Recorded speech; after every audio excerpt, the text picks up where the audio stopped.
worst possible thing you could say when you walk into a car dealership. I spent 5 years with Mercedes-Benz, 5 with General Motors, and the worst thing a person could say when they walk in is, if you could just get me to this payment, we got a deal.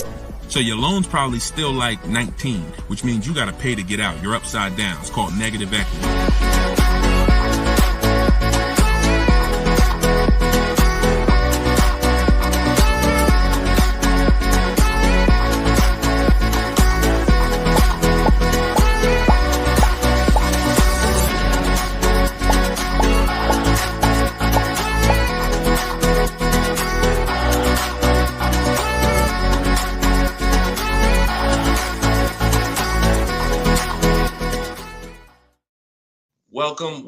Welcome to episode 10 of Car Shopping Questions and Answers. I'm your host, Deshone the Auto Advisor. We do these live streams throughout the day to make sure that you can get insider secrets from someone who was in the car business for more than 14 years. Technically, I've been in it since 2006, even though I left in 2020 to focus on educating anyone who's willing to listen. And so those who listen to me, you're going to see throughout this show that they get below market deals. They get cars in 30 minutes from home. They're not going back and forth with negotiating. You don't need down payments. Everything that you may have thought you knew about car buying, quite honestly, a lot of that is going to be dispelled on this broadcast. But we're going to make sure that you know how to get to the money, where the hidden money is in your car deals, and quite honestly, how much you've been overpaying by not having this information. So come on in. I have my man Dolan moderating. We're live on 4 platforms. You guys can start typing your questions. And while we get the first couple questions coming in, let's do some housekeeping. If you're going to spend some time with us on TikTok, if y'all could start tapping the screen, running the likes up so we can let TikTok know that we're about to talk some serious business here. And it lets TikTok know that they need to get some more people over here. So also, you want to share this with your best friend. Last thing you want is for you to use these strategies, save a ton of money, and then your friend a year from now is telling you how they got a car and they got ripped off and they lost thousands of dollars. And then you tell them about our show and they're like, wait, why didn't you tell me about that last year when you were watching? So tag your best friend. Shout out to the sharers. Also, while we're waiting for the first couple questions, let's do some housekeeping. Some of you don't know me. My name is Deshone the Auto Advisor. I'm the author of the new digital book, Cars from Home, 7 Steps to Saving Time, Money, and Avoiding Dealerships. We're rated 4.94 on Goodreads.com. Thank you to everyone who's rated the book. And we just got another rating, which is awesome. We appreciate it. And I'll read a little bit of it just so you could understand the magnitude of what's in this book. And everyone can get it for 75% off while you're here. But this one just came in. It says, this book is outstanding, a must-have for anyone seeking to buy, lease, or even sell a car. It's presented in a very professional, easy to follow, step-by-step manner that covers every situation from buying, leasing, paying cash, using credit, good credit, bad credit. Although I've purchased and leased several cars in my lifetime, I learned new tactics to obtain the best value for my money. Let's go. Appreciate that review, Barrett. Thank you so much. So everybody, you could get yours in my TikTok bio or my Instagram bio. You won't leave the broadcast, but get there before the 30 minutes is up so you can get your 75% off. And you can get it in the YouTube or the Facebook comments. We pinned a comment for you so you can get it. And then we'll actually throw this banner up so that you can scan it with your mobile phone camera. If you happen to be watching us on TV, you can scan that QR code right there. All right. So once we get the first question, Dolan, you can shoot it in, brother. All right. And look, if this is your first time, stay by your keyboards. This is a dialogue. This is not something you're just watching. I'm going to ask you questions, and I want you to type your response quick as possible so we can keep the dialogue going. Okay. Let me make sure I can see the Instagram comment. Okay. So this one's from Instagram. I currently have about 12 to 15,000 in equity in a finance vehicle with 8 months of payments remaining. Realistically, I don't envision myself keeping the vehicle for another 3 years, so I like to lease. Dang. So you're talking brilliant. You're talking brilliant. See, everything you thought you learned, who's heard people say never lease? Let's get some, I'm in rare form tonight. I'm feeling very aggressive, but I'm gonna stay calm and cool. Who's heard you should never lease a car? Type me in the comments. I told y'all, stay by your keyboards so I could understand who I'm talking to. If you were taught never lease a car, type me. Okay, I see you, Maya. All right, I see you, Jet Beauty Jenny. Okay. I see you, Calvin. All right, Calvin on Facebook. I see you, Lady Gal. So every single one of you who were taught that, those people owe you money. Because if you're not keeping your car 8 years, it's impossible to get a great deal if you didn't lease. There's only one exception, and that's if you're buying very inexpensive cars. I call them smart cars, saving money at the right time. $7,000 cars, $5,000 cars, $10,000 cars, that's different. $3,000 cars. But if you are buying relatively new 3, 4, 5, 6-year-old used cars and brand new cars, and you're not keeping them 8 years, you've lost thousands already. So I want you to stop that tonight. So I'm gonna make a claim. I don't mind if somebody makes a very bold claim like the one I just made, but you got to be able to support it. Let me show you something. So Tope got a lease on a BMW $690 a month. It's a $54,000 car. Now somebody else might have that car just like that. Somebody on it you might be watching saying, Deshone, I got the same car. To purchase this car, and what you're going to notice about how I want you to learn, you're going to learn to look at deals with no money going into them. Okay? See, where the confusion comes in is when down payments start coming in. When you start evaluating deals with no money going into them, you can evenly measure them. It's apples to apples, even in different scenarios. So no money down, she's driving a $54,000 BMW. Now she used our system, she got bids, so she didn't negotiate for this. She stayed at home and let these deals come to her. That same car would be $1,100 a month to buy, because some of you know every $5,000 on a purchase price, every $5,000 that you're going to borrow on a loan, on a 5-year loan, is about $100 a month, depending on the interest rate. Now, I want to give you a scenario that will never happen, but I just want to hammer home that if you didn't lease, but you should have leased, you can't get a great deal. And we're going to stop doing that. Now, watch this. Let's say you happen to walk in and you're looking at the same BMW Tope got. Brand new BMW, never driven before. What would be an unbelievable discount for that vehicle? You just so happen to catch a deal asleep in desperation mode. He says, look, I got to get rid of this car right now. What would be an unbelievable discount off a brand new BMW?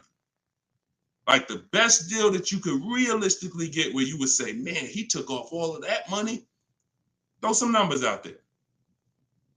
I'm about to prove my point. Why it doesn't matter how much money you save. If you put your deal on the wrong foundation, you can't get a good deal. Let's throw some numbers out. You see? Come on. Look, okay, y'all must be thinking. Okay, Coco Love, I like that. 20% off. I like that. So 20% off a brand new BMW. Can we all agree that if you walked in, you got 20% off a brand new car? That would be like, okay, Ted Chu said the same thing on Facebook. I like that. So let's just say, I'm gonna pull up my calculator, right? Pull up my calculator. She walks in, brand new BMW, $54,000. She gets it for 80% of what it costs. That's $43,000. I just told you every $5,000 is about how much per month? $100. So once we put our tax in here, let's not even put all the tax. Let's just round it up to 45. Tax is probably going to take it up to 46 with fees, 47. Let's just say 45. 45,000, y'all. Our payment's $900 a month. 5-year loan. That's with an unbelievable, never before seen discount. Remember that too. What is Tope paying? No money going into the deal. Do you see what I'm saying? Or if it's clicking, type clear. If it's clicking, that's an unbelievable, unheard of deal. Brand new BMW, desperate price. Please take it. I'm paying you to take it. Take 20% off the price. Here you go. You leave thinking, man, I won. I'll never get a deal like that again. What's my payment on this thing? $900. Take a 6-year loan. It's probably $800. Toke fan $690. This is what I'm talking about. It does me or you no good for me to show you how we get bids, how we make dealers bid for our business, how we shop for new cars, how we shop for used cars, how we make banks and credit unions bid when you miss this. Lease, if I don't lease and I should have leased, no way to get a great deal. So that's why, and we could throw one more scenario in here, because some of you like Deshone, but I don't buy brand new cars. I know what you're thinking. Let's throw one more scenario. Let's say we get a great price on a used one. That same BMW, used one, great price on a used one. Let's say we knock 35, 40% off the price. 40%. Say we find a 40%. I don't want anyone to accuse me of saying, Deshone, these numbers are just a little too, you're skewing the numbers. We're going extra unrealistic in terms of trying to show, right? So we get a nice BMW, good mileage. We knock 40% off that price, $54,000. We pay 60% of what it's worth. That's $32,000 we're paying. With taxes, it puts us at $35,000. What's our payment? $35,000 on a loan. Every $5,000 is $100 a month. What's the payment? I got you, Jet Beauty. I'm doing this for you. She said, one more example. I gave you the brand new lease that Toke got. I gave you the brand new. It doesn't matter. You could go and be not tons of money off on a new one. And here's the used one. $35,000. Every $5,000 is $100 a month. For payment $700 a month. So people are pulling up. Imagine 3 people pulling up side by side. Tope is in her new BMW 2024, paying $690 a month, no money down.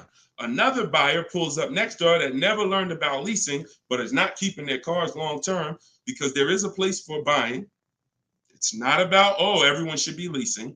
It's the 8-year rule. I'm talking about you short-term people. You're not keeping your cars 8 years, yet you believe the lies that you shouldn't be leasing. We're going to scrap that tonight. If you're willing to unlearn, tonight will be the last day you believe that bad information.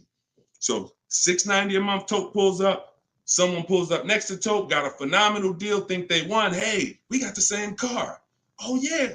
Man, how much you get? You're not going to believe this. The dealer gave me 20% off this thing. Oh, that's incredible. How much is your payment on that? Oh, I'm paying $900. Oh, really? Okay.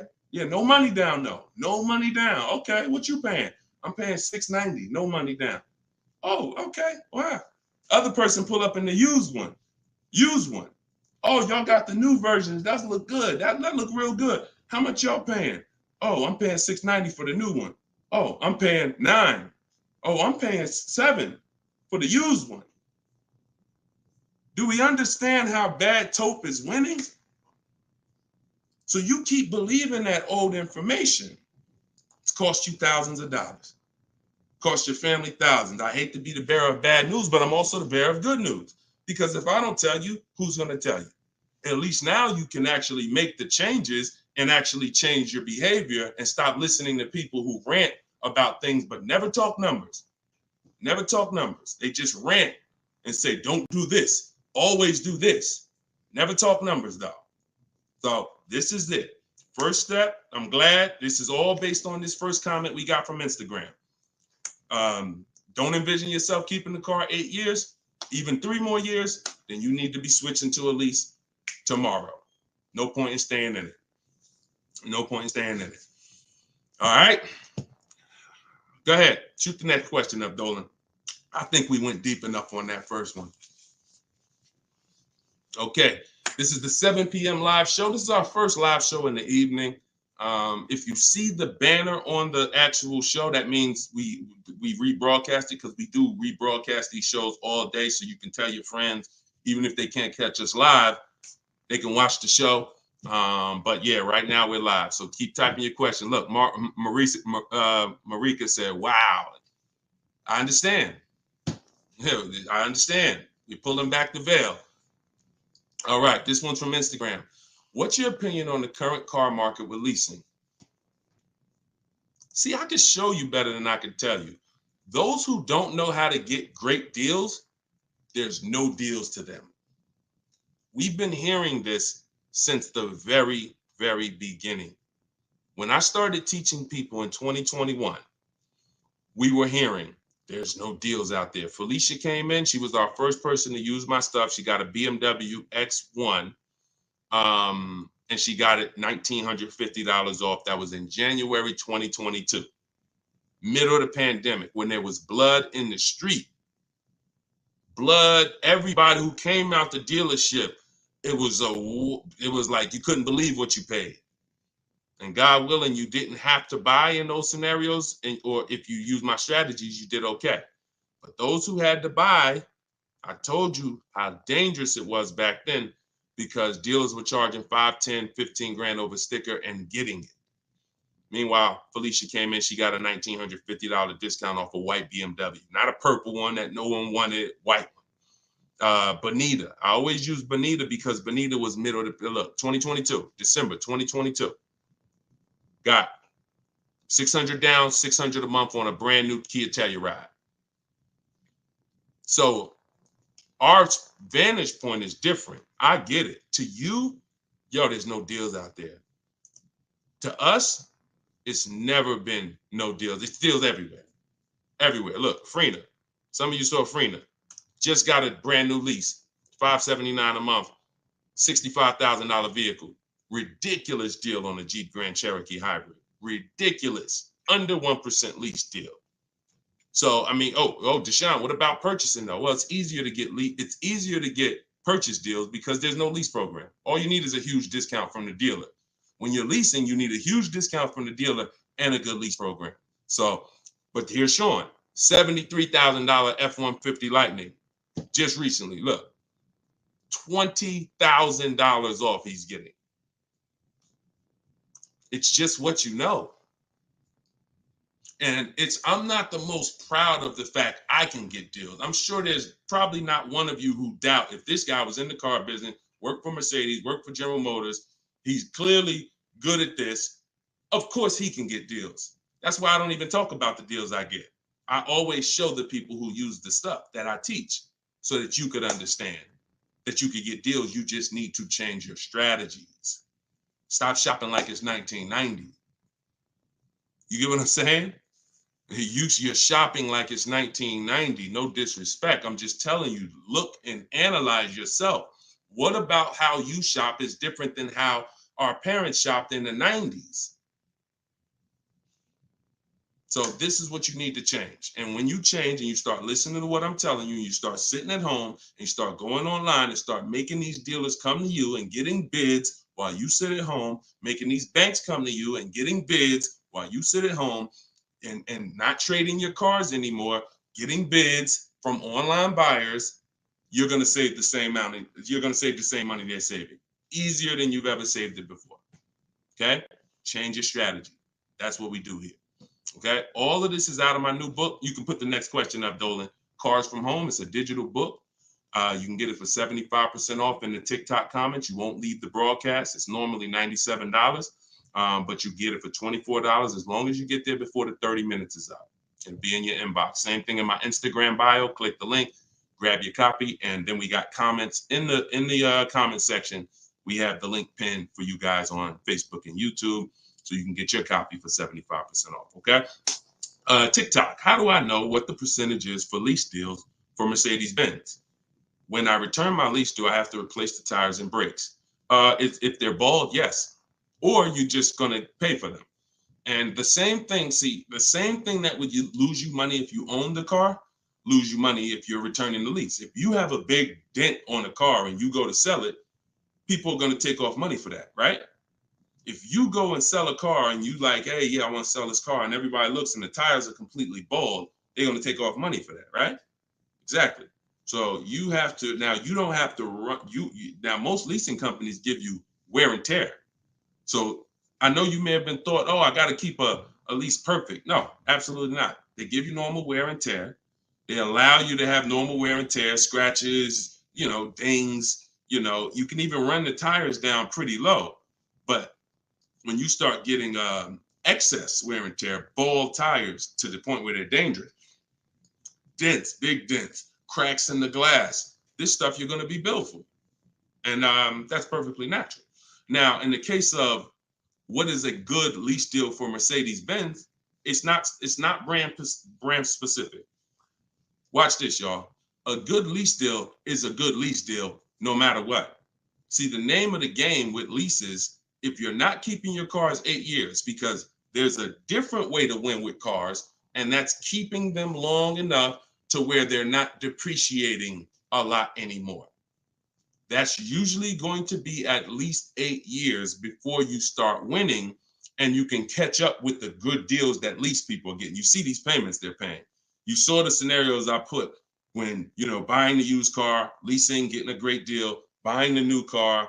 In order for them to catch up to that lease deal, they need to keep their cars a very long time, 8 years minimum, so that they can start to recoup some of the money they're putting into these cars that a person who's leasing isn't.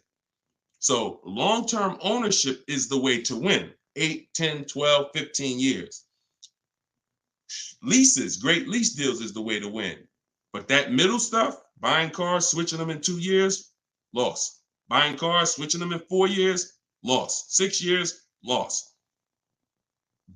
Leasing the car and then buying it, so you go from a lease to a purchase, different, loss. You're stuck in the middle. So when we're looking at lease deals, y'all, we're using an old principle, which is the 1% rule. The 1% rule on great lease deals has always been around. As long as I've been in the car business, it was around. So if your lease deal was 1% of the MSRP of the car with no money out of pocket, you stole the car. You stole a car. And I got tons of those deals. I never paid more than that. Before 2019, that was my last time I leased, I had 4 Infinities, and I had 2 Pontiac G6s when I was with GM, and I had a Jeep Grand Cherokee. Those are the cars that I have leased. Matter of fact, I only leased one of the Pontiacs, then I bought a used one. So I had 1 Pontiac, 4 Infinities, and 1 and 1 Jeep. 6 leases I've had, all under 1%. So that's a steal. But what I found is people are signing bad lease deals and not knowing, well, what's a bad lease deal? If that's a steal, then what's a good lease deal and what's a bad one? The only parameter for a bad lease deal is you paid too much for a car you're giving back. So if you pay, and I created the 1.5% rule, what that looks like is if you're leasing a $40,000 car and your payment's 1.5%, 1.5%, that's $600 a month. That is the max. Because when you multiply that by 36 months, you're $21,600. On a $40,000 car, once you take your taxes and everything, you're probably about $44,000. So paying $21,000 over 3 years, not that bad. That's the max though. That is the max. Max, you don't go into a dealer, hey, man, you got to get me under 1.5%. No one who's learning from me has a goal to be at 1.5%. If that's the best deal out of all the offers we get, then that's different. But once you go over 1.5%, look, $650 a month, that same car, you're paying $23,000 for. You're paying more than that for a car you're giving back in 3 years. So this is why we had to have that. Now, between 1% and 1.5, that's a good deal. Between 1% and 1.5, good deal. And what's going to dictate where you land on that spectrum is if you're getting bids, because you're not going to get the lowest price from a dealer without getting at least 5 offers. I told you, 80% of dealers are overpriced. Remember that. If you can grasp that, I want you to type the number 80, because you need to understand 80% of dealers in the country are overpriced. I see you. I see you, Steven. Okay, I see you, 223 Apparel. All right, TikTok locked in. I see you. Okay, type. When you get that, then you're going to be much more aware that I cannot. I see you. I am Tashan F. Sir. You're going to be much more aware of why you cannot walk into a dealer thinking you're going to get your best deal. Because if there's 10 dealers on the street, 10, now what you should be saying is 8 are overpriced. So I can't gamble and walk in and think, because you can't negotiate and win with an 80% deal. Because their prices are so high, even when you get money off, you still lose. So that's where, so it takes two things to get great lease deals. You have to get bids while you sit at home. You talk to all 10 of those dealers online. I have the best system for doing that. You could do it your way if you want, but you need to do it. In my book is my scripts and my websites I go right to the dealer's website. What we say, you just type in what you want. Everything is copy and paste. But you do this so that you can actually get the offers and find out of your 10 dealers, who are the 2 that are the best priced. That's the whole goal. So you need that to get a great lease deal, a big discount from the winning dealer, and then you need a good lease program. That's what dictates where you're going to fall in that spectrum. You can't get below 1% without a ridiculous lease program. They really want to move the car, but 1.2%, 1.3%, these are happening all day long on cars that you all day long. All right, next question, Dolan. All right, Deshone, I bought the book and followed your instructions for lease deals. I got a 1% deal quote. It's the best system. Buy the book. Best $24 you can spend, right? Precision Sound. See, I swear when I was putting the book together, I priced it at $97 because I said this book is going to save somebody so much money. It's not fair to have it priced like other books. I got tons of books here. I'll be honest with you. Not many of these books have actually saved me thousands of dollars. A couple of them have. A couple of them strategy, but they serve a different purpose in my life. This will be the book that you look at and say, that book right there saved me thousands and thousands of dollars. So that's the reason why it's $97. But you know what? I'm an author. I said, let's do a special thing. Everybody who jumps on the welcome offer, you could get it for the price of a regular book.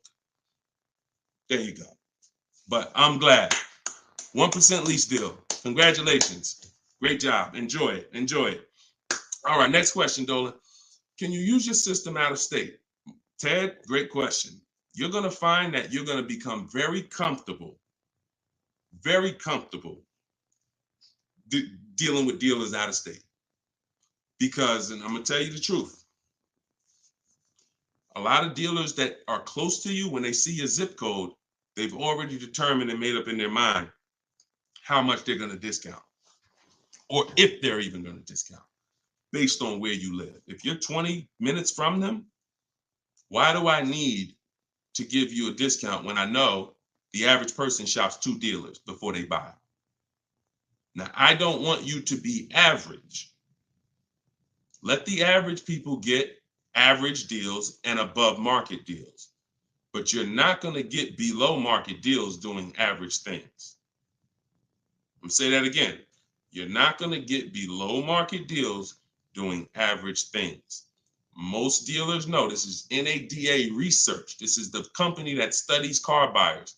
People shop 2 dealers and then they buy. So if I'm sitting here watching you and I see a zip code, I'm not going to give you a great, especially if I'm an 80% dealer, forget it. But when you start talking to these dealers that are 45 minutes away from you, an hour away from you, now they'll never see you without the online tools. And what we want to do is these smaller dealers that are usually that don't have the foot traffic, we want to give them the opportunity because they want to be able to compete with the dealers in the city. And if it's up to walking in, they'll never have that opportunity. But when it's online shopping, they get the same opportunities, and they will sometimes take that opportunity and make sure they beat their competition. Going back to Sean's deal, very important to see this. Sean posted in our groups. We have a private group. He said, I haven't seen the other. I said, I haven't seen the other offers. This is when he showed me he was saving 20 grand. And he said, you know, what do you think about this? I said, you're saving 20 grand. But I said, I don't know what the other offers are. Because what if you could save 25? Don't get excited about one offer. You got to get 5. I sold a car, a Maybach, and years ago, it had a $20,000 rebate on it. What if this car had a $20,000 rebate? We don't know. So he said, look, I got 15 offers. See, the difference is when you're using an online system, you sit at home and you start learning how to go on these dealers' websites, copy and paste what you want and get these offers. You're going to be like, dang, I could get 5 more offers just like that. So he got 15 offers. Now check this out. This is what's important about this question you just asked, Ted. I couldn't find anything under MSRP locally. He expanded his search to 150 miles and he found this deal. So a dealer that was over 100 miles away from him made him this offer. None of the dealers close. Very important. So you want to get comfortable shopping out of state. And when you know how to do it the right way, especially on new cars and leases, it's easy because it's new cars. They're cookie cutter. You know, everyone has the same. Little bit more precision when you're buying a used car. But even that, don't be scared. We've had plenty of people drive an hour to get a used car, hour and a half. If that's where the best price used car is, if I'm saving $4,000, I'm gonna go over there. I'm gonna get a hotel room for $60, and I'm gonna get my car. That's it. I'm going to where the money is, not staying here because I want to be comfortable and I'll just pay more because I just want to be convenient. You know what I'm saying? Great question, though. Go ahead, Dolan. Next question. Stephen, you clicked that picture of me. He said, what do I click to get the book? Click that picture of me. Even on Instagram, there's a picture of me at the top. And you can go right to that website and you'll see a button at the top that says get the book for 75% off. So get your book before the 30 minutes is up so you can get your 75% off. This is Thomas on Facebook. What's your opinion on military members using this method? I move every 3 to 4 years. So do you think it's wise to get rid of my car note to own and lease? It's a great question. You need at least 3 years. If it's 3 years, that's fine. I don't want you trying to worry about breaking a lease contract 2 years in, or a year and a half in. If I knew it was shorter than that, then I wouldn't be investing a lot of money in cars. I'd have like a, $10,000 car, $8,000 car, because you can't replace cars that fast. Some of you know I do this all the time. I show you, this is the depreciation scale. Whenever you see this, you think unseen. This is the unseen expense, the depreciation scale. This is why when you buy a car for $30,000 today, what is it worth tomorrow? If you buy a car for $30,000 today, I want to teach you how to see the hidden money. I call this the hidden money, the unseen expense. You buy a car for $30,000 today, what's it worth tomorrow?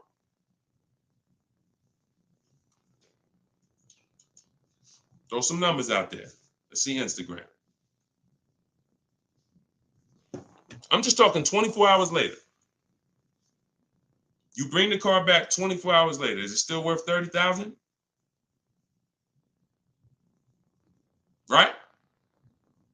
Look, iHeart said 22. Maybe not that much the next day, but you could be. You could be 25, 29. Look, it's worth less, right? So now that's the beginning. Now you park that car outside your driveway a year. Don't touch it. Don't drive it. You paid $30,000 for it. Come back a year later. What's it worth? Now we're getting into those 25s, 22, 20. Look, you never drove it. You didn't drive it one single mile. That's what we are.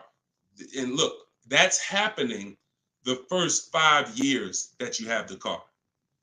Now, there's one exception, Thomas, if I'm you. If I can get 3 to 4 years, I'm leasing. No doubt about it. 3 to 4 years, I'm leasing. Now, your goal is to, if you got to make a move, you don't want to lose money and you don't want to have a bunch of negative equity. So what you can do, what I would suggest you do, if you don't have the 3 years, then I would buy a pre-owned car. I wouldn't even go with a $10,000 one. I just make sure I get a great price on a pre-owned car, so that with pre-owned cars, you can swap out and you don't lose. Compared to someone who's leasing, though, you will, because you're going to pay about the same amount they're going to pay, but they're going to have a brand new car and you're going to have a used one. But that's the risk you have to take, because if you try to lease and then you end up having to get out of it in a year, no, can't break that contract that easily and you're going to lose money. So if you got 3 years, I'd lease for sure.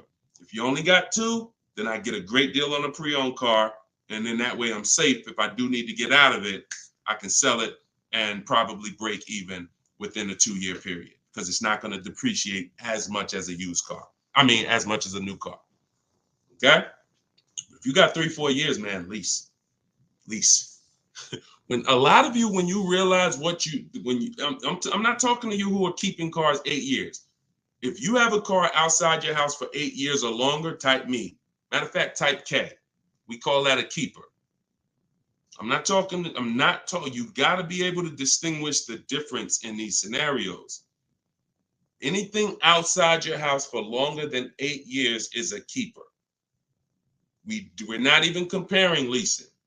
But when your kids come to you and say, Mom, Dad, I want a car, we don't automatically make them this is going to be a keeper. You're going to keep this thing for 8, 9, 10 years. No, I'm not. I'm going to keep this car maybe 5 years. Okay, then you should be leasing.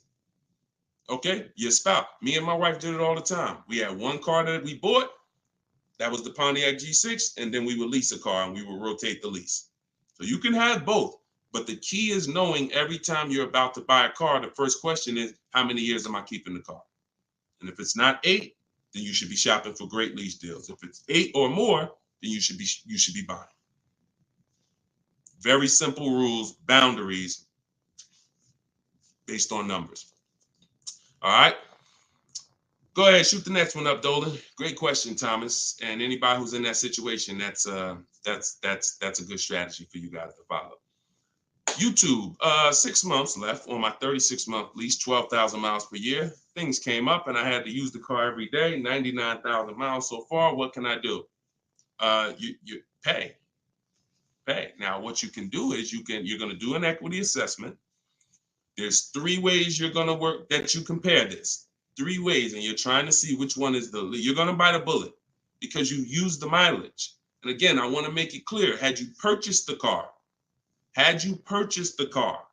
and put that same amount of mileage on it, your value of your car wouldn't have been like this. That's the average driver. Average driver, their value is dropping like this. That's average. You lose, a couple thousand every year, 5,000. You lose percentages. 20% the first year, 15%, 10%, 12%, 10%. That's the average driver. If you bought it, you'd have lost probably 25% in 1 year based on the way you drive. So it's not a matter of, I leased, I shouldn't have leased. No, this is what happens if you don't cater the lease to the lifestyle. And sometimes you have a lifestyle change, but it doesn't change the fact we have to account for the mileage you use. So we're going to do an equity assessment. You're going to see, if I sold this car, because the reason you're going to do this first is because you want to see what the highest bidders would pay. CarMax, Driveway. This is step 2 in my book, equity assessment. CarMax, Driveway, Carvana, Kelly's Blue Book, instant cash offer. Do not use Blue Book. Please do not come to me talking about what Blue Book said your car is worth. We don't use algorithm sites. We get real offers. Cash offers is all that matters to us. Okay? Kelly's Blue Book, instant cash offer. AutoNation, sell my car, and Car Guru, sell my car. That's 6 offers. And you're going to get that after you get your payoff. Now, you're going to see how upside down you are. And once you see that, okay, I'm upside down, How many miles did you contract for? Oh, 12,000 miles a year. Okay, so all right. So once you see, all right, my highest offer is 23,000, but your payoff might be, 30. Then that means you're $7,000 upside down. So now you can compare paying that money to now saying, all right, well, what happens if I return the car?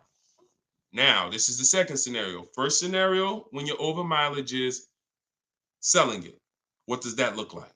Second scenario is actually taking the mileage penalty, because I just told you $7,000 is the bill over there. In that scenario, mileage penalty, you contracted for 36,000 miles and you got 99 on it. So 99.8 minus 36,000 miles, you 63,000 miles over, and you're probably going to be charged 25 cents per mile. So that's a $16,000 mileage penalty that's coming if you stayed to the end. So that's why you want to compare selling, paying the difference. If you got some cash on hand, that would be the best way to do it. Now, the last thing that you can do, which is, see, I don't like these scenarios because these are negative equity scenarios with leases, and we really shouldn't. Besides an emergency, we really should not be in negative equity situations with leases, only finances. But your last scenario is, once you see how much your car is worth from the offers, you're now going to try to roll that negative equity over and get someone to pay the bill and wrap the new deal with the negative equity. So you're going to get bids for whatever car you want to replace it with. I got whatever car. Let's just say you're looking for a Jeep Grand Cherokee. You get bids, get your best offer, and then you're going to tell them, hey, I got this old car here with this type of penalty.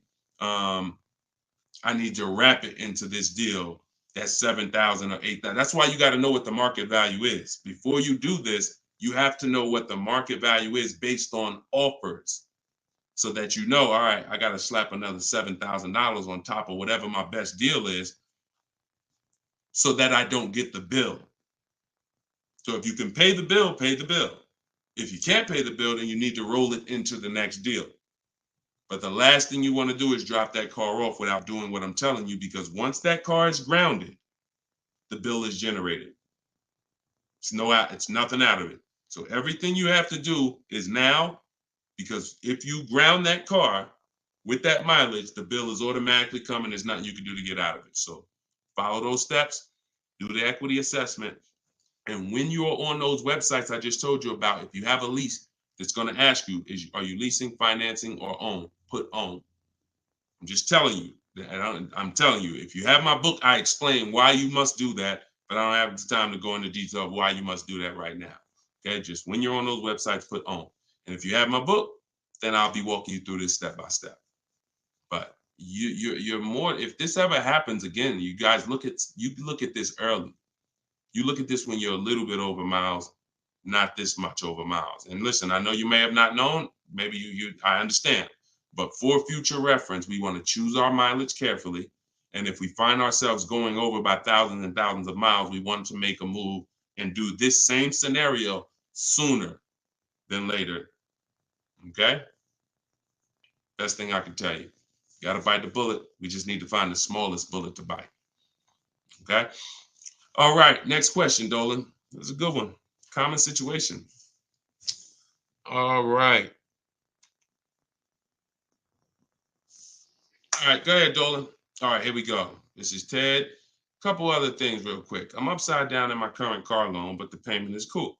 Still want the same or lower payment on the next purchase. Is this covered in the book? By the way, I already copied the book just in case I have to pivot. Wonderful. Wonderful. So, I think you said you were switching to a lease, right, Ted? But you're upside down. So if you are in a finance, what you're going to find with great lease deals is you can usually switch, and if you use what's in that book, get your great lease deal, you'll usually even bring in some negative equity over, you're still going to be in a comfortable payment range, because a purchase is so much higher than a great lease deal.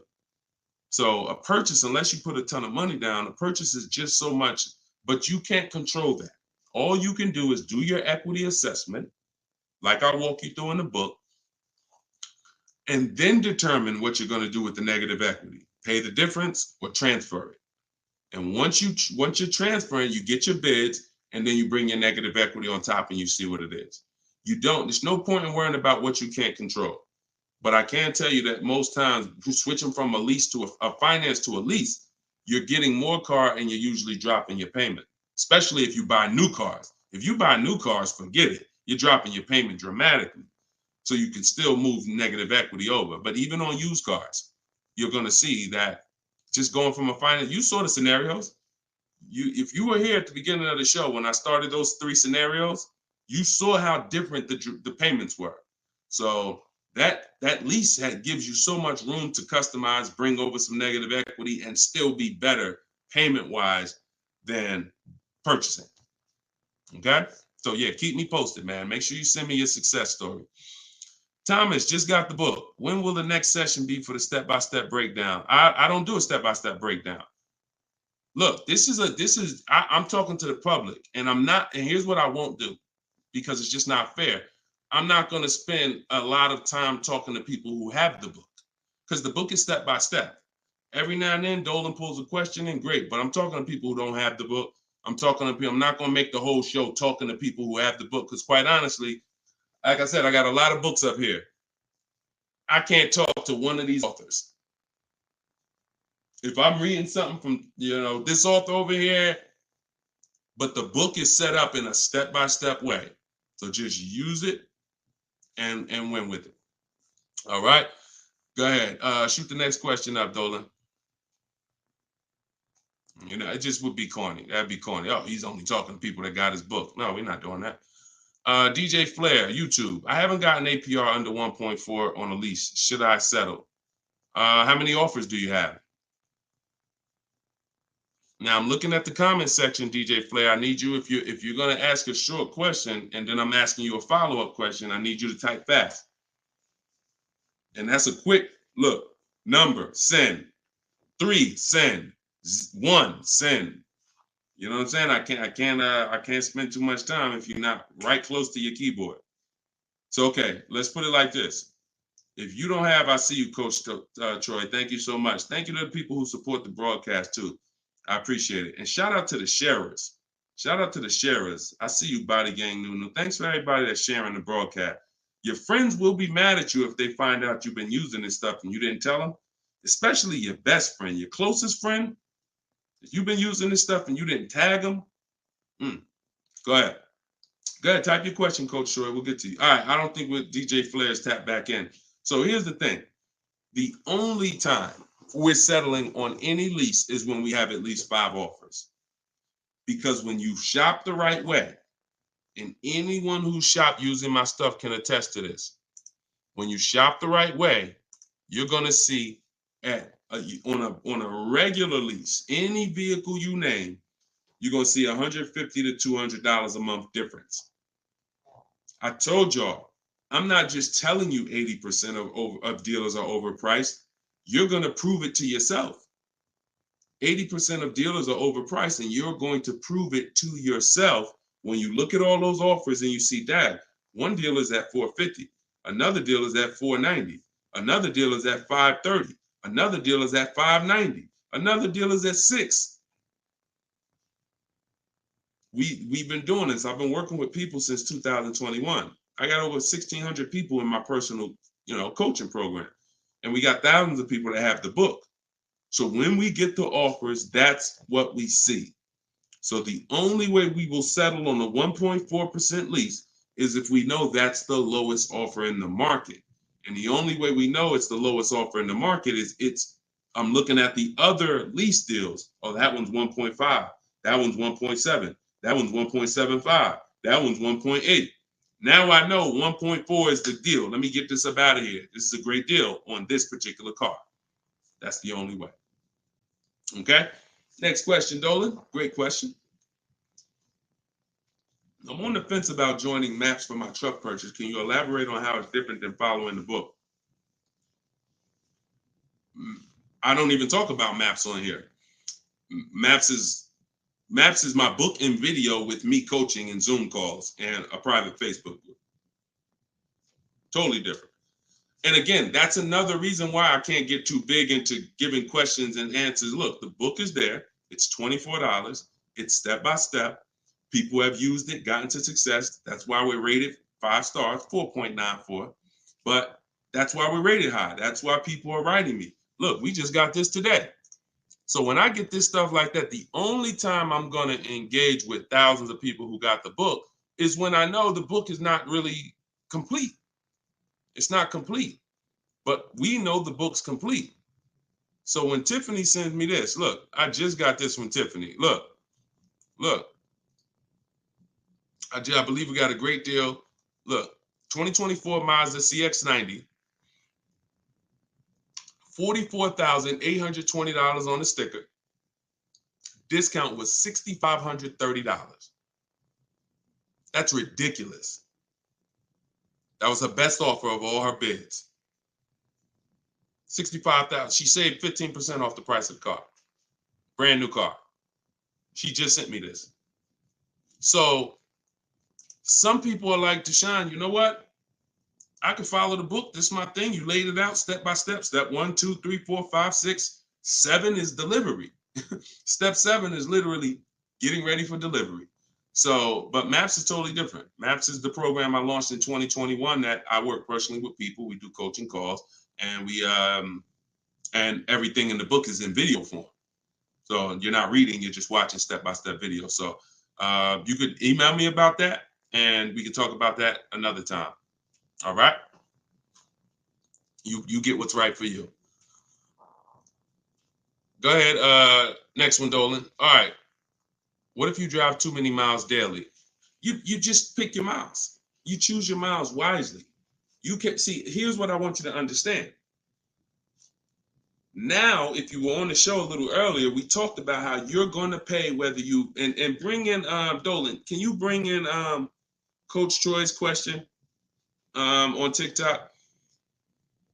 Here's what you have to be very clear on. You pay for the miles whether you purchase or lease. That's why I want you to think about that. Depreciation scale. If I drive 0 miles, my car is worth less in a year. If I drive average miles, it's worth less in a year. If I drive high miles, it's worth less in a year. Ain't got nothing to do with whether you leased it or you bought it. If you bought it, that's what's happening. So the purpose of the lease is to know I'm not keeping my car 8 years. So I'm going to look to replace the car while it's dropping in value like this. If I buy it, this is year 1, this is year 2, this is year 3, this is year 4. Once you get about year 6, it starts to round out. You're losing less value, year 7, year 8.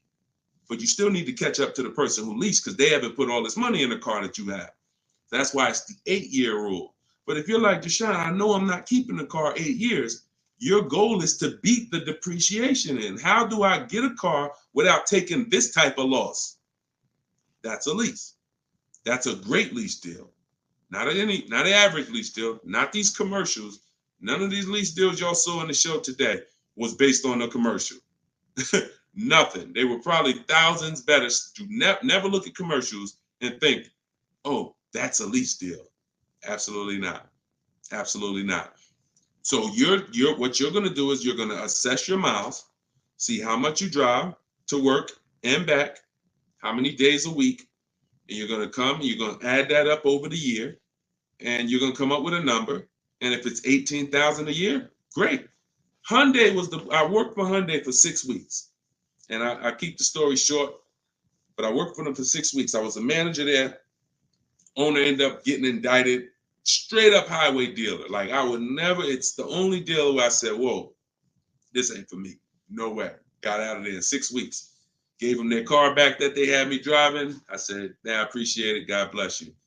So I end up getting, I had a person who was dropping off their lease. And I was doing the paperwork to ground the lease for them. Hey, I was doing the work to ground the paperwork, and to ground the lease, and I saw that he had like 70,000 miles on the car. And I said, "You lease this?" He said, "Yeah, and I always lease." I said, "Wait, you in sales?" No, he told me. He said, "Yeah, I'm in sales. I drive over 20,000 miles a year. I used to buy my cars, and I just be, all this negative equity. I had to put big down payments. I just, once somebody showed me about leasing, I never stop. I pay my payment, I bring it back after 3 years, get a new one every 3 years." I said, "Wow, that's crazy." Then I looked at his payment, and I saw his payment was only like $150 a month more than a normal payment. It wasn't $500 more a month. It was $150, $175 more to get the additional mileage that he needed.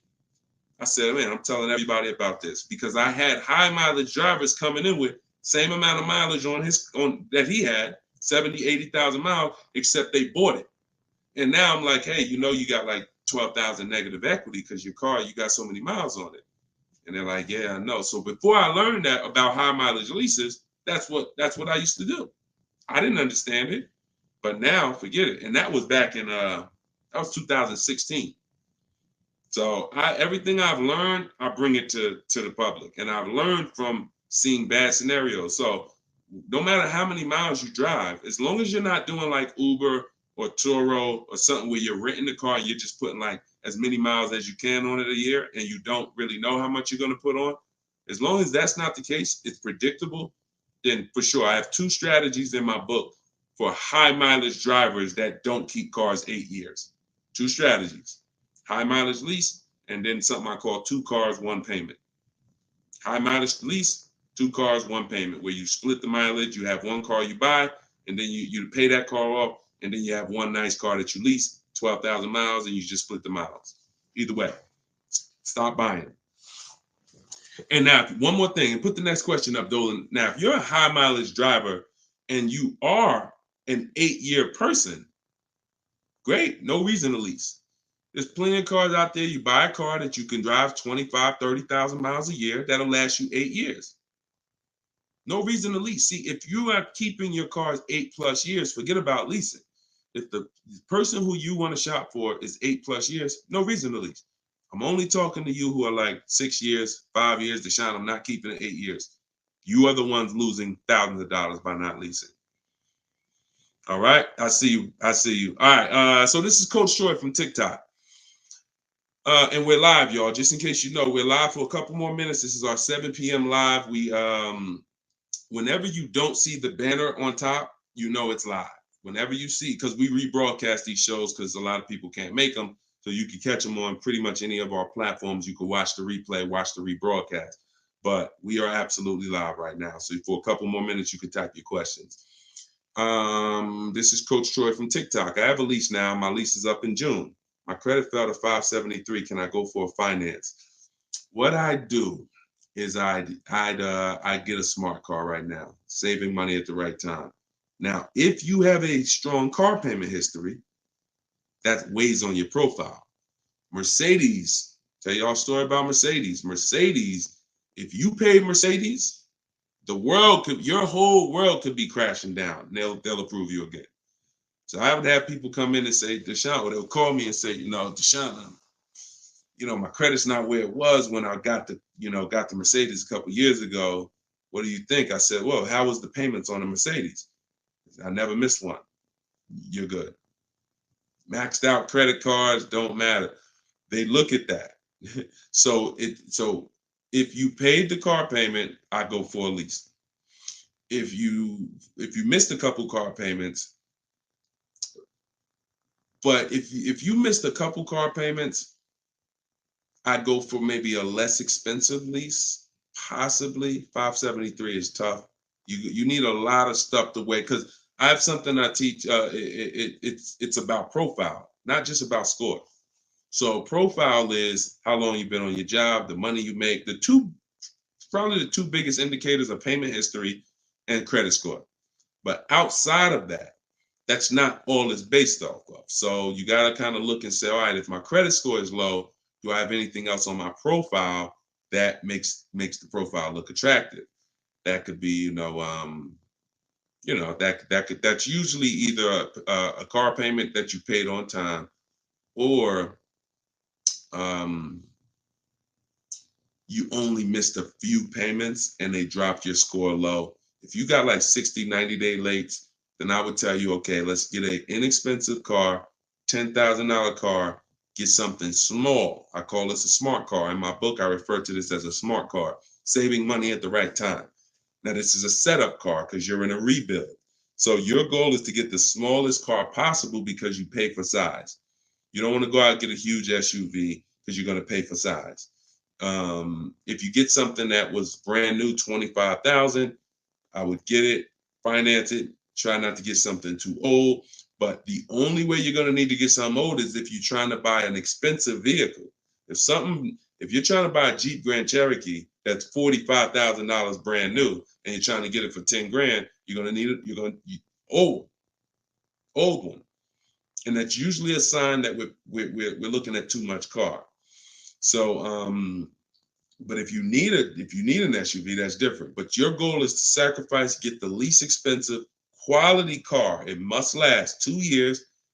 Hit the payment history on point. Don't miss a payment, and then you would switch to a lease.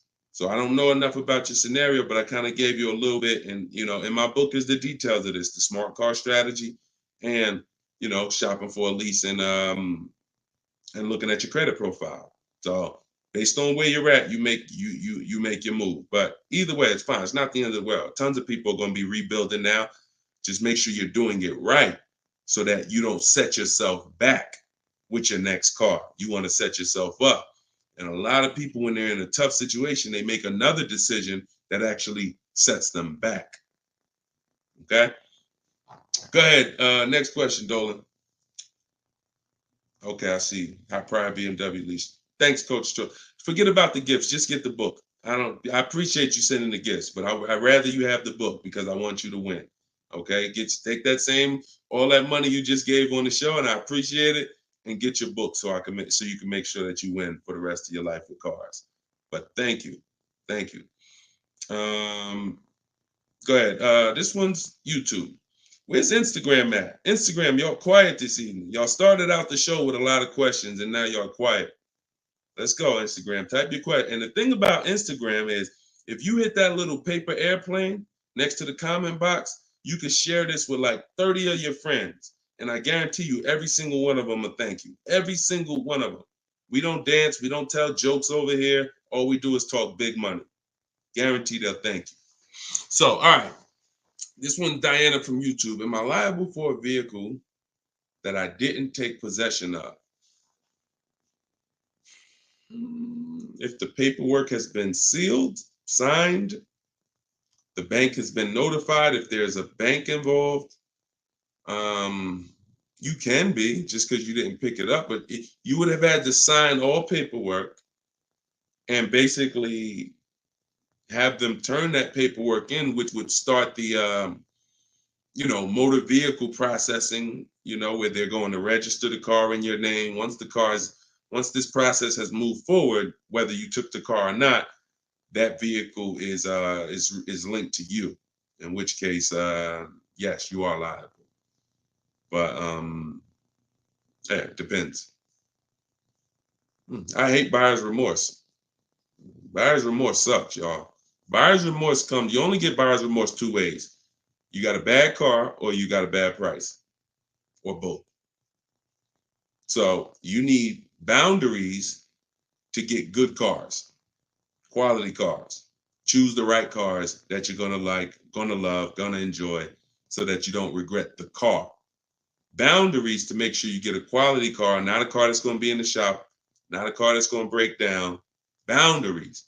You need strategy to make sure you actually get enough offers, so when you accept the offer, you paid the lowest price possible. Offers. So those two things, two types of buyer's remorse: the car and the price. The car, that you're shopping, how you shop, choosing cars, taking your time, knowing what websites to go to make sure the car is quality, going to test drive the cars if you're leasing or buying a new car. That's the shopping boundaries. That's how you make sure you don't get a bad car. When you're looking at a used car, narrowing it down, title history, service records, accident history, and then the strategies. The other buyer's remorse is, I don't like the price. I think I could have paid less. I think I'm overpaying. I'm not comfortable. That comes from getting bids and looking at multiple offers. Got to use this. If you don't use this, that's going to continue. It's impossible for you to eliminate that without those two strategies. Boundaries, shopping strategy. Okay? I hate buyer's remorse. Go ahead. No problem, Coach Troy. I appreciate you. Go ahead, Dolan. Next one. Okay. Oh, we got another success story. Let's go. Okay. Thank you, Gina. YouTube success story. Just ordered a 2024 BMW X3 M40 for almost $4K off MSRP plus $3K military discount. Would have never thought about this being possible. Followed your car shopping for people who hate car shopping book. Don't make me drop the microphone up in here. Gina, $7,000 she's saving from home, getting bids. See, look, I love this. I love this. This is empowerment right here. Forget all that other stuff. Forget all the other stuff. Is if you use something and it does not save you money, throw it out. But you got to use it. I knew that if you're willing to use what's in my book, if you are willing to take it, trust my process, these are the results. You don't have to be me. You don't have to be Deshone. Gina's not me. Gina didn't even know about this a month ago. Got the book, used the step-by-steps, saving $7,000 off a brand new BMW M40. X3 M40. Come on. Come on. Congratulations. Enjoy it. Great job. I had dealers beating other dealers' prices. I see. Come on. That's the language that I want you talking. That's empowerment right there. There's no buyer's remorse. There's no potential for buyer's remorse. How? I got dealers competing. Yo, all right, you the best right here.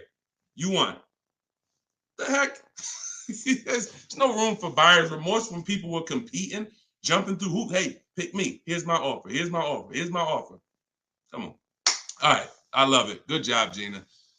Okay, to everyone else who's like, what book did she use? That's my new digital book. It's called Cars from Home. It was originally called Car Shopping for people that hate car shopping, but now it's called Cars from Home. 7 steps to saving time, money, and avoiding dealerships. Has all my templates for new cars, used cars, leases, everything in there.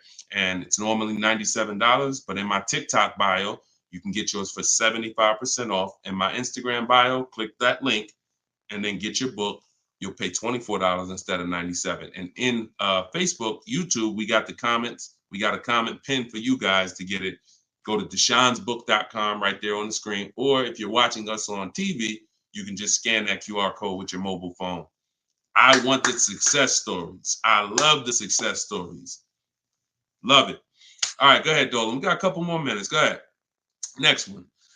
Okay, this one's Maria from Instagram. Apologies. I had to serial earlier, so I probably missed the answer. Do we include the fees into the payments when calculating the 1.5% rule? Absolutely.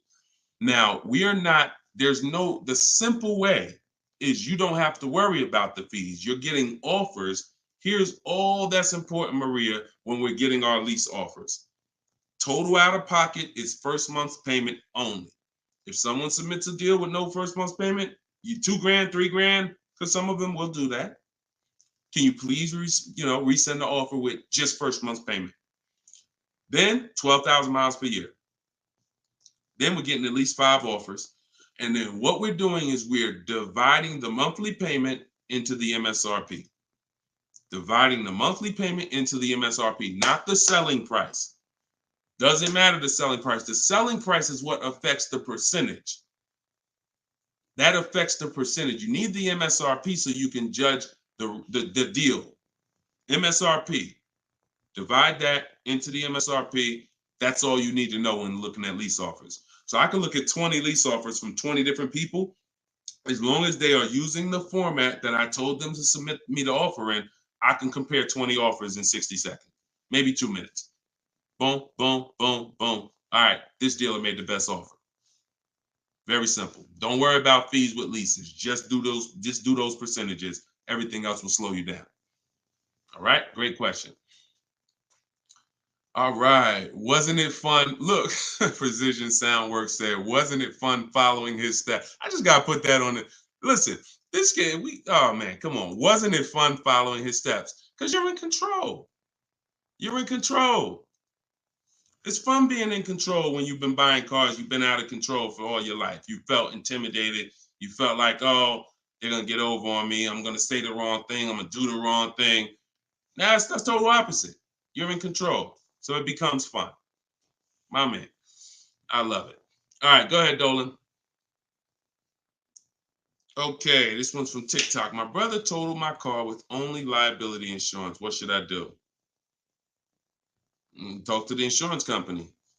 Being underinsured is a real thing. That's called exposed. You're out there with exposure. So liability insurance, yeah, and hopefully it was a very inexpensive car, like a $3,000, $4,000 car. You know, I hope you weren't. You know, hope it wasn't like a $10,000, $12,000, $15,000, $20,000 car. This is why insurance exists. I'm sorry to tell you, like that's some of the worst scenarios. But you know, being underinsured is a real thing. You know, so make sure you're using. I use a company called Insurify.com or Jerry to shop insurance. It shops all the companies for me because you should be shopping for car insurance every single time your car insurance is up. And you know, but yeah, you got to be properly insured because these things happen. Say, look, gap insurance. A lot of people don't know. People will say, "Oh, I won't buy gap insurance," or they'll say, "When I go into the office, never say no to everything." Well, if you needed gap insurance or you needed the right coverage, we either get it from the dealer or we call our insurance company. There's other insurance companies that sell gap insurance, but before we get it from the dealer, we'll call our insurance company or we'll go online. But if you total your car and you owe 25, but the car's net value was 20, you got a $5,000 bill coming. Totaled your car, lost your car. Now here comes a $5,000 bill. Hey, what happened? Gap, exposed. So this insurance thing is very real. So please make sure. I mean, I hope it works out for you, but make sure you have proper insurance coverage. All right, go ahead, Dolan. All right. Great questions. Great questions.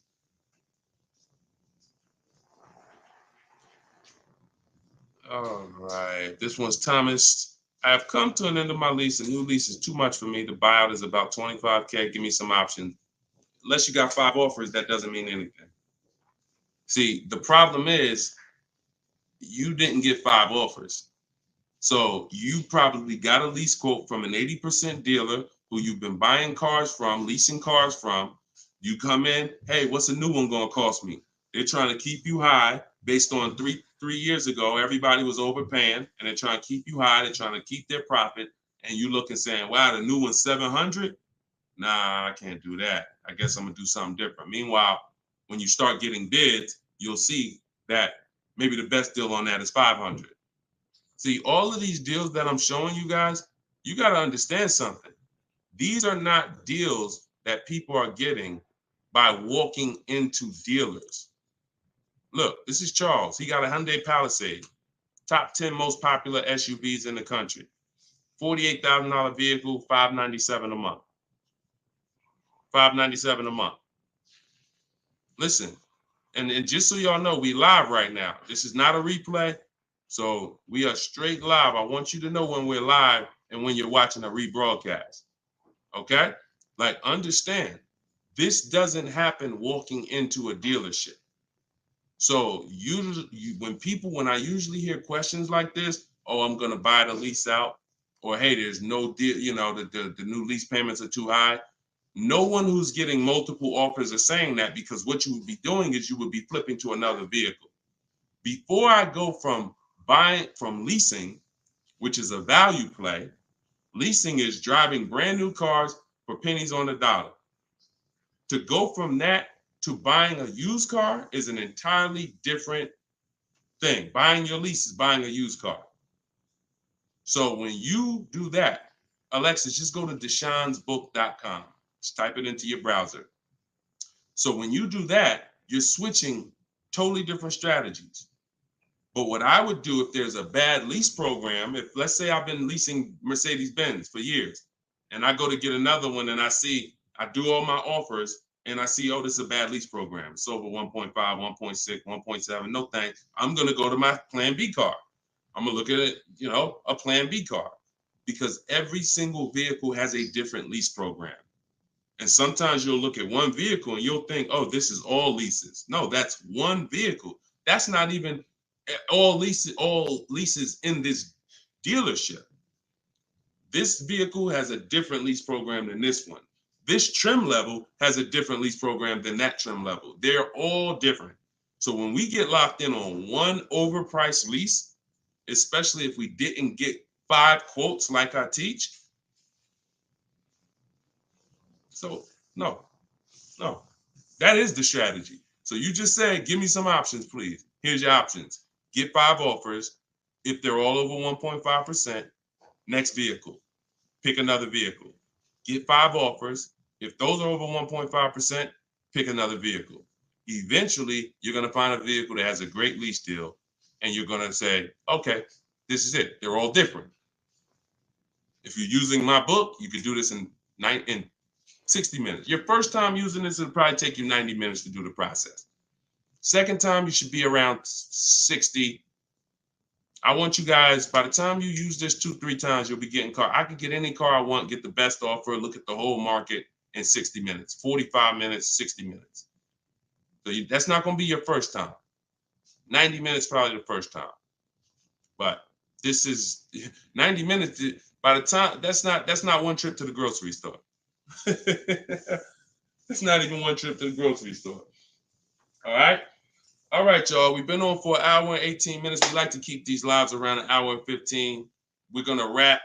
We'll be back. Listen, this is what we do. Shout out to the surprise success stories. Thank y'all to everybody who spent some time with us. Everything that I taught tonight, everything I taught today is out of my new book. It's called Cars from Home, 7 Steps to Saving Time, Money, and Avoiding Dealerships. It's the science of shopping from home online the right way. There's tons of people who will try to shop online.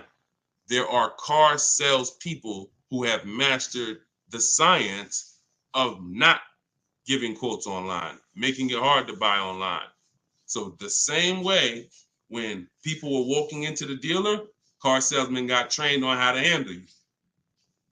The same way they saw millions of people go to the internet, they created internet sales departments to get trained on what? How to handle you. So you need a strategy to make sure that you're doing this the right way, getting bids. You don't have to be a great negotiator when you're great at getting bids. And that's what the book is about. So you can get your copy for 75% off. It's $24 in my TikTok bio or my Instagram bio or the link in the comments on YouTube or Facebook. And if you're watching us on TV, just scan that QR code with your phone. But we'll be back sometime tomorrow, depending on when you're watching. And this is what we do. Let's keep saving this money. All right. God bless. And thank you to everybody that got the book. Email me your success stories. I want to see more success stories. All right. God bless you.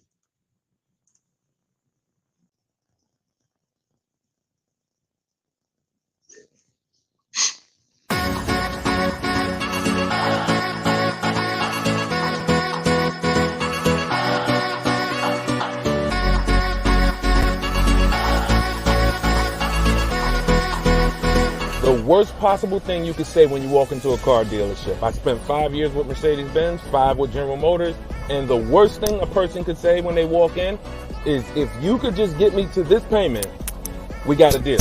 So your loan's probably still like 19, which means you got to pay to get out. You're upside down. It's called negative equity.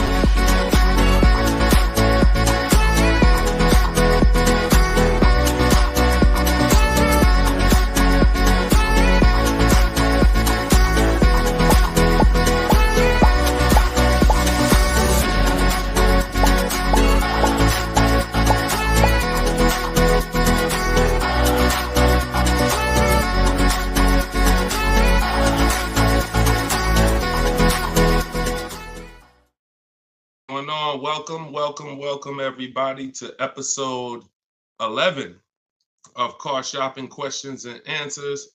I'm your host, Deshone the Auto Advisor. I'm just sharing the broadcast onto Facebook. We're live on all 4 platforms: TikTok, Instagram, YouTube, and Facebook.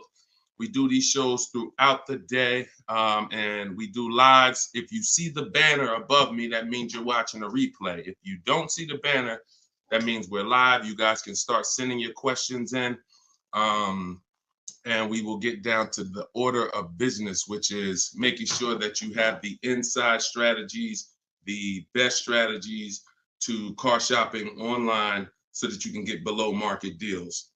Good to see you, Miss Brooklyn. I see you on TikTok. Let me pull up Instagram. I like to see my Instagram comments. I got my man Dolan in the back moderating, and so he'll be pulling your questions in as you type them. If this is your first time on a live with me, can you type the number 1? First time ever on a live with us, can you type the number 1? And everybody who's been here, if you've been here before, can you type the word welcome so we can give a welcome to the first timers in here, to the people who've been here before. We got a lot of first time people. Good to see you. All right. And type a welcome to everybody who's been here before. Now, I always say you should share this with at least your best friend, because they will get upset with you if you start using these strategies, when you start using them and getting below market deals and they're out there fending on their own and overpaying. All right. So share this with your best friend. Now, just some housekeeping. I am the author of the new book, Cars from Home, 7 steps, not 70, 7 steps to saving time, money, and avoiding dealerships. We're rated 4.94 on Goodreads.com. So I appreciate all of you who have helped us get to this rating. I'm showing it right here. I think right now we're up to 35 ratings and 28 reviews. I appreciate everyone who's taking the time to review the book. So appreciate it. Everyone can get your copy of Cars from Home, my digital book, in my TikTok bio for 75% off. It's normally $97. You can also get it in my Instagram bio. And then we have a comment in the Facebook and YouTube section pinned so that you can get your copy for 75% off. And we also have the banner for those of you who are watching us on TV. You can simply scan that QR code with your phone to get your 75% off. It'll be in your inbox in 3-4 minutes. Now, something very important to know, that's only for 30 minutes. Once you visit that site, you'll see the 30-minute timer. Once it goes to 0, the price does go back up to $97. So get your book before the 30 minutes. All right. So come on in. Dolan, whenever we get the first question, you guys can start. We can start bringing them in. And what I always say is type your questions fast. Stay by your keyboards because we like to dialogue with you while you're on the show with us. Okay. Carm from TikTok said, would there be any benefit for me in turning my lease in early if I'm going to finance my next car? No, because a lease is a contract. So if when you set out, like with a finance, you could switch it in any time. So finance, it's your prerogative whether you want to, sell that car. Some of you may have been taught you had to kind of have your car. Some of you may have been taught you had to wait and basically have your title before you could sell the car. That's not true. You can sell a car that you own anytime you want, whether there's a loan on it or not. Now, in the case of a lease, it's not like that. You have a set term, usually 36 months, 39 months. We don't do 4-year leases. And so unless you can sell that car and break even through what we call the equity assessment process, where you're going to get cash offers, then no, there's not only is there no benefit, there will be penalties to you doing that. So that's the only way to get out of a lease early, is to sell your way out of it. If you turn it in early, all those payments will be due that you were responsible for. All right. And if you're going into a finance, I hope you're going from a short-term mindset to a long-term mindset. So hopefully you're like, okay, I plan on keeping my next car at least 8 years so that I can make sure I get the benefits of purchasing. There's no other benefit of purchasing, in my opinion. And look, if you guys want to throw some out there, there's no other benefit of purchasing besides the fact you can outlive the depreciation of a car.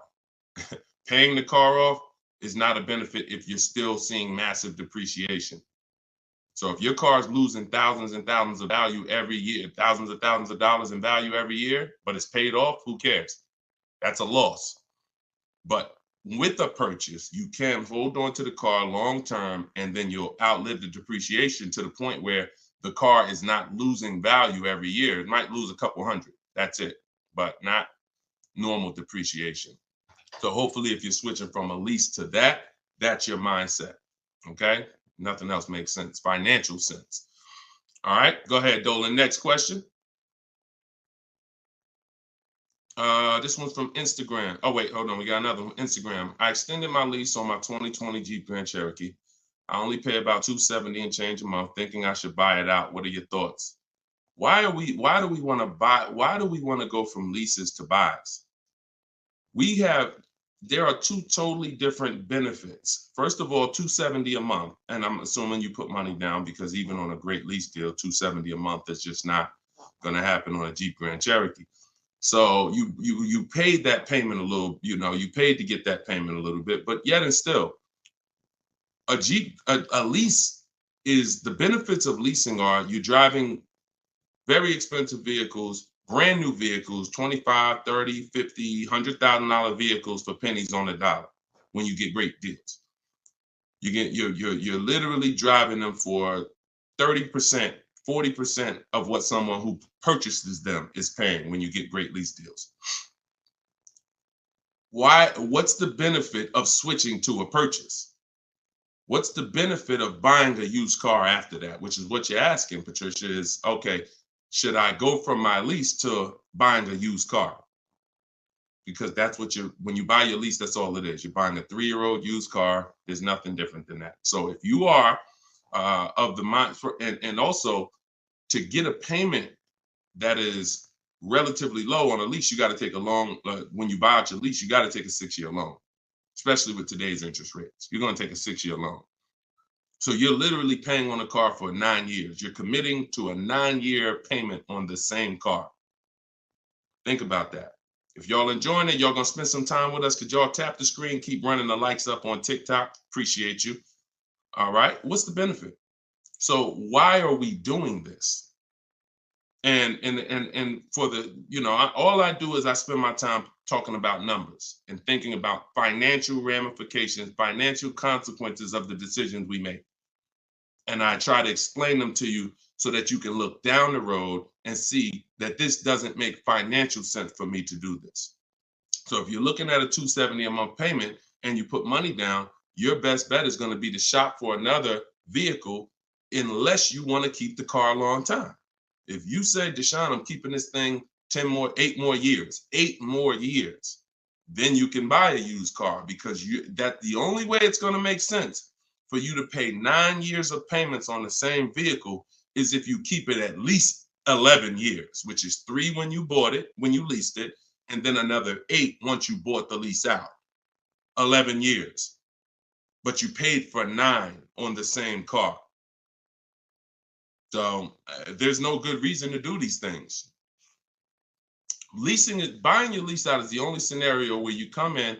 I used to have people come in the dealer. Some of you who are new to the show, I worked for Mercedes-Benz for 5 years. I worked for General Motors for 5 years. I had my own new car brokerage for 4 years. So I've been in and around cars for the last, since 2006.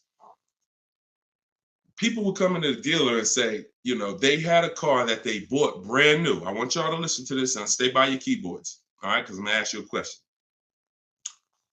Somebody comes in a dealership, they're looking to replace their car. They say, Deshone, you know what? I want to trade this in for something different. I say, okay, how long have you had it? I had it about 5 years. Oh, so you bought it new? Yeah, I had it since it was new. Okay. Now, somebody's had a car 5 years. If your friend came up to you and said, yeah, I'm about to replace this one, and they told you they had it since it was new, wouldn't you think that it was either paid off or almost paid off? Yes or no? Yes or no? See, if I tell you a story that you'll never forget, you'll eliminate the bad buying your leases. It won't come to you anymore because you'll think about this story. All right. So most people would think, right? Yes, I see you, Fuzzy Nuggets. Okay, I see you, Lori. Somebody said I had this car for 5 years since it was new. It should be almost paid off, if not paid off, right? Okay, I see you, Jack Nisley on Instagram. So we go through the whole thing of calling the bank, because I ask him, he says, oh, no, it's not paid off yet. Okay, do you know how much you owe? No, not really. Okay, I'll call the bank, I'll get you paid off. We'll find out how much you owe. Now, when I see somebody who would come in the dealership and they were trading the car in 5 years or 4 years or 6 years, I already knew I was going to talk to them about leasing, because they were going to love leasing when I started showing them the numbers and saying, hey, you should stop swapping these cars out. So that's what I'm prepared to tell them about. You're going to lower your payment, and anything your car is worth. If your car is worth 15 grand, most of that is going in your bank account. So you're going to pull all that money out, put it in your bank account. You'll lease the new car with little money. So I'm getting ready to drop good news. And I've done this for so many people, right? So I'm preparing to do this for this person. Now I call the bank and I say, okay, I'm calling to get the payoff for Mr. Jonathan Williams, 2018 Audi. Oh, yes, he owes $18,400. That's a problem. So I look at him and I'm like, the bank is saying you still owe like $18,000 on the car. How is that? Didn't you say you had it for 5 years already? Oh, yeah, but you know what? I actually leased it, and then I bought the lease out. This is how I found out this was horrible. It's exactly how I found out. Wait, you bought the lease out? Yeah, I took a loan out, and See, this is the only scenario where you can have a car for 5 years, but because he took a 6-year loan or even a 5-year loan to buy the balance of the lease, he still has 3 to 4 years of payments remaining. I want to let that sink in. 3 to 4 years of payment. He comes in after 5 years. You know what? I've been driving this car 5 years. Let's go. You still have 3 to 4 years of payments remaining because you bought your lease out. It's a horrible idea. It's a horrible idea. If you want to ask a question about any exceptions to that rule, you feel free to ask. I've got a bunch of smart people on here. We got a couple hundred people on here. Would anybody commit to a 9-year loan? Anybody? Anybody willing to raise their hand and say, hey, yeah, I'll buy a car, 9-year loan? Anybody? No, right? So this is what we have to understand. The buying the leases out is a horrible, horrible, horrible idea unless you are keeping it for another 8 years, because all you're doing is buying a used car. Now, the bad thing about that is you don't even have any excitement about the purchase when you start a new purchase, when you bought your lease out. So at least when you buy a used car, it's a new car to you. You've never been in it. It's like, okay, we got a new car. When you buy your lease out, you're already halfway tired of the car. But if you're a short-term person, you're not keeping your cars 8 years, there's no way you are going to keep that car long enough to have it make sense. No way. You've already been in it for 3 years. So what I'm trying to get you to understand is you need to pick a side. The people in the middle lose all the money. The people who buy their cars and keep them 8, 10, 12 years win. You still got to make sure you get a great price on the car. The people who get great lease deals win. Great lease deals, not regular lease deals. Win. There's two sides, but then this middle, those of you who buy your car and then you trade it in 3, 4, 5 years, you're in the middle. You're trading your car in when it's losing the most money in depreciation. You're losing thousands of dollars compared to these other two people. And those of you who are buying your lease out, you're paying too long on these cars that you're not going to keep long enough to have it make sense. You're in the middle, stuck in the middle. Pick one side and stick to it. And the way you do that is to ask yourself, every time you're about to get a car, how many years am I going to keep this car? Very simple. 8 years or more, I'm purchasing. 7 years or less, I'm shopping for great lease deals. That's how you get out of the middle. That's how you win. By the numbers. And I'll show you people throughout the show that you see these numbers don't lie. Go ahead, Dolan, shoot the next one out. All right. Let's talk about the black book and how dealers use it as an advantage to ask higher prices. In what way? Okay. Black book, most consumers are not even aware of. So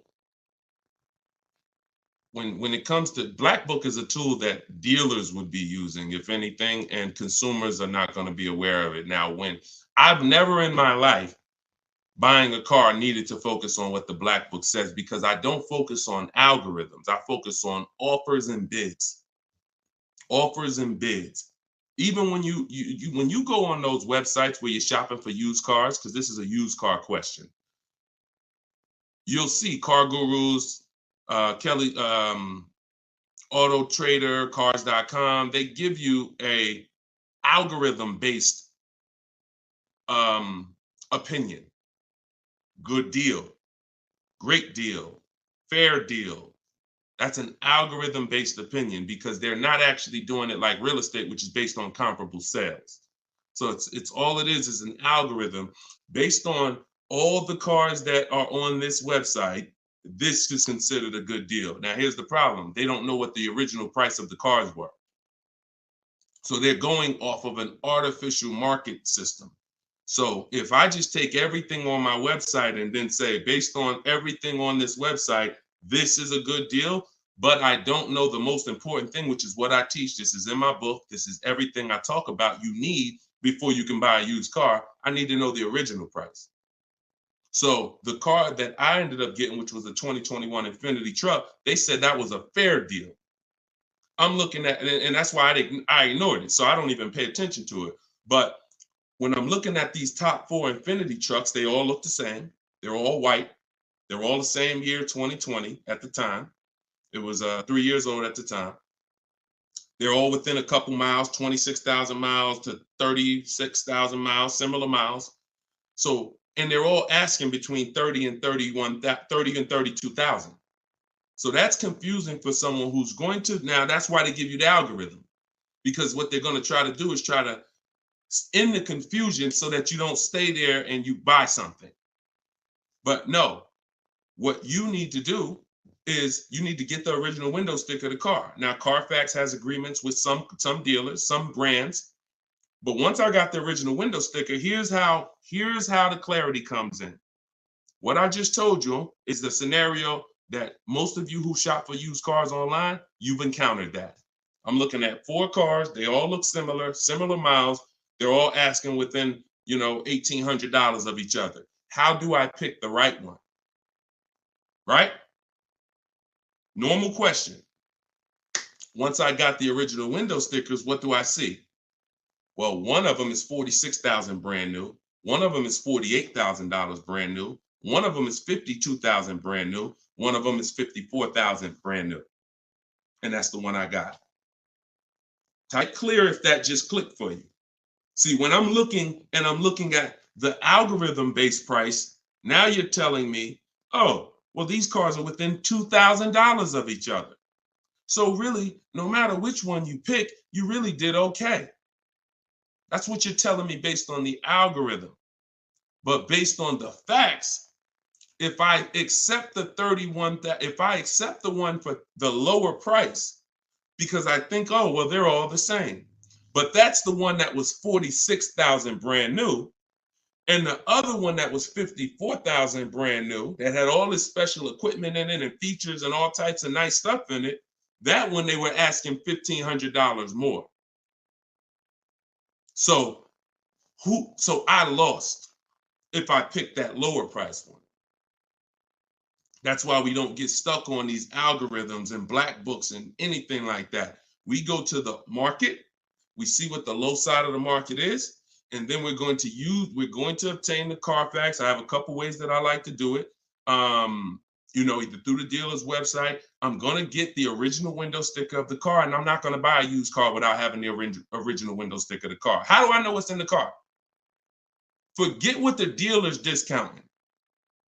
See, listen, my mission is to show you the science of shopping from home the way I teach, because my way is a science.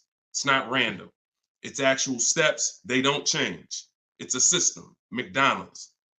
Drop the nuggets in for 5 minutes. When you hear the beep, take the nuggets out. They're done. Don't do anything that I don't tell you to do. That's my system. Now, the other ways is the other part of my mission is to show you the hidden money that you haven't been trained to see in your car deals. And this is the hidden money. Looking at things that don't matter is the distraction. It's the time waster. What matters when I'm buying a used car, when I need to know whether I'm getting a great price on it or not, is how much it was originally. And what is the discount off the original MSRP? That's all that matters. That's all that matters. Okay? Different way of doing things. Different. And this is how I want you moving. Go ahead, Dolan. Next question. What's up, Andrew? YouTube, I see you. I'm going to lease a 2024 pickup, but I want to have a hard cover on it. Should I search for a truck with a hard top, or can I have one installed while I'm leasing? Would that affect my lease? Great question. Usually anything, I mean, if you can see, here's the thing about seeing a truck that has it. A truck that has it, that option is going to residualize into the lease. What that means is, if it's a $1,500 hardcover, you don't pay $1,500 for it. You pay the percentage based on the lease. You pay the percentage you're using. Now, if you go and you put a $1,500 cover on it, aftermarket or after the lease is sealed, now you're paying the entire cost for that. So my first goal would be to try to find one that has a hard cover built in and on that window sticker, because everything on that window sticker is going to residualize into the lease. Okay, good question. Good question. Go ahead, Dolan.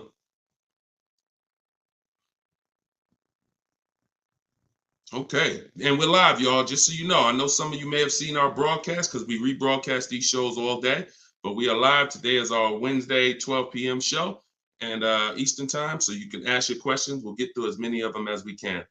All right, Instagram, what's going on? When you negotiate a lease, are you negotiating the price of the car or the lease payment? Okay, so here's the format you're going to use when you are getting your lease offers. Before you start negotiating, you must have the format you're going to use. Oh, I see y'all running the likes up on TikTok.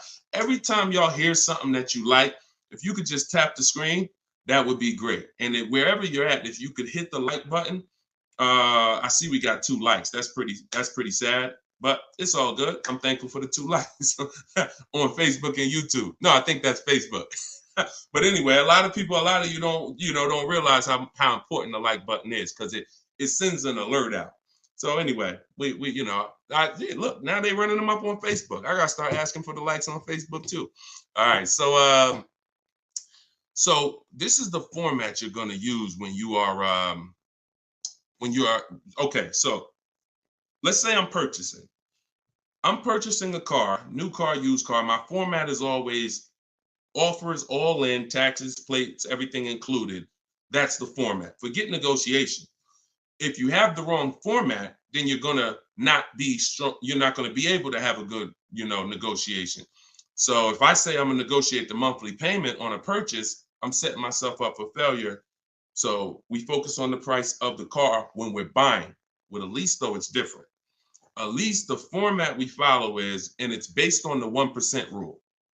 The 1% rule is what was used to basically, the 1% rule was a judge for great lease deals since before I even got in the car business. I don't know how early I heard about the 1% rule, but the people who had been leasing, savvy leasers, people who knew their stuff, they knew about the 1% rule. So if your payment was 1% of the MSRP, no money out of pocket, then you just won. You stole the car. So great value. You're paying $400 a month for a $40,000 car, 3 years. You're paying like 15 grand. It's ridiculous to drive that much car for that low amount. Now, ever since so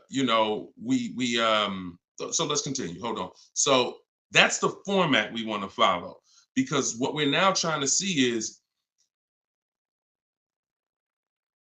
it going to be a great deal? A steal, which is under 1%, is a steal.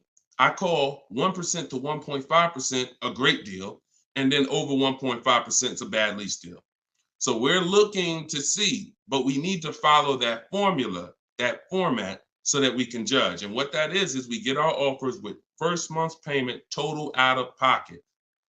Listen, we do not say the word down payment anymore.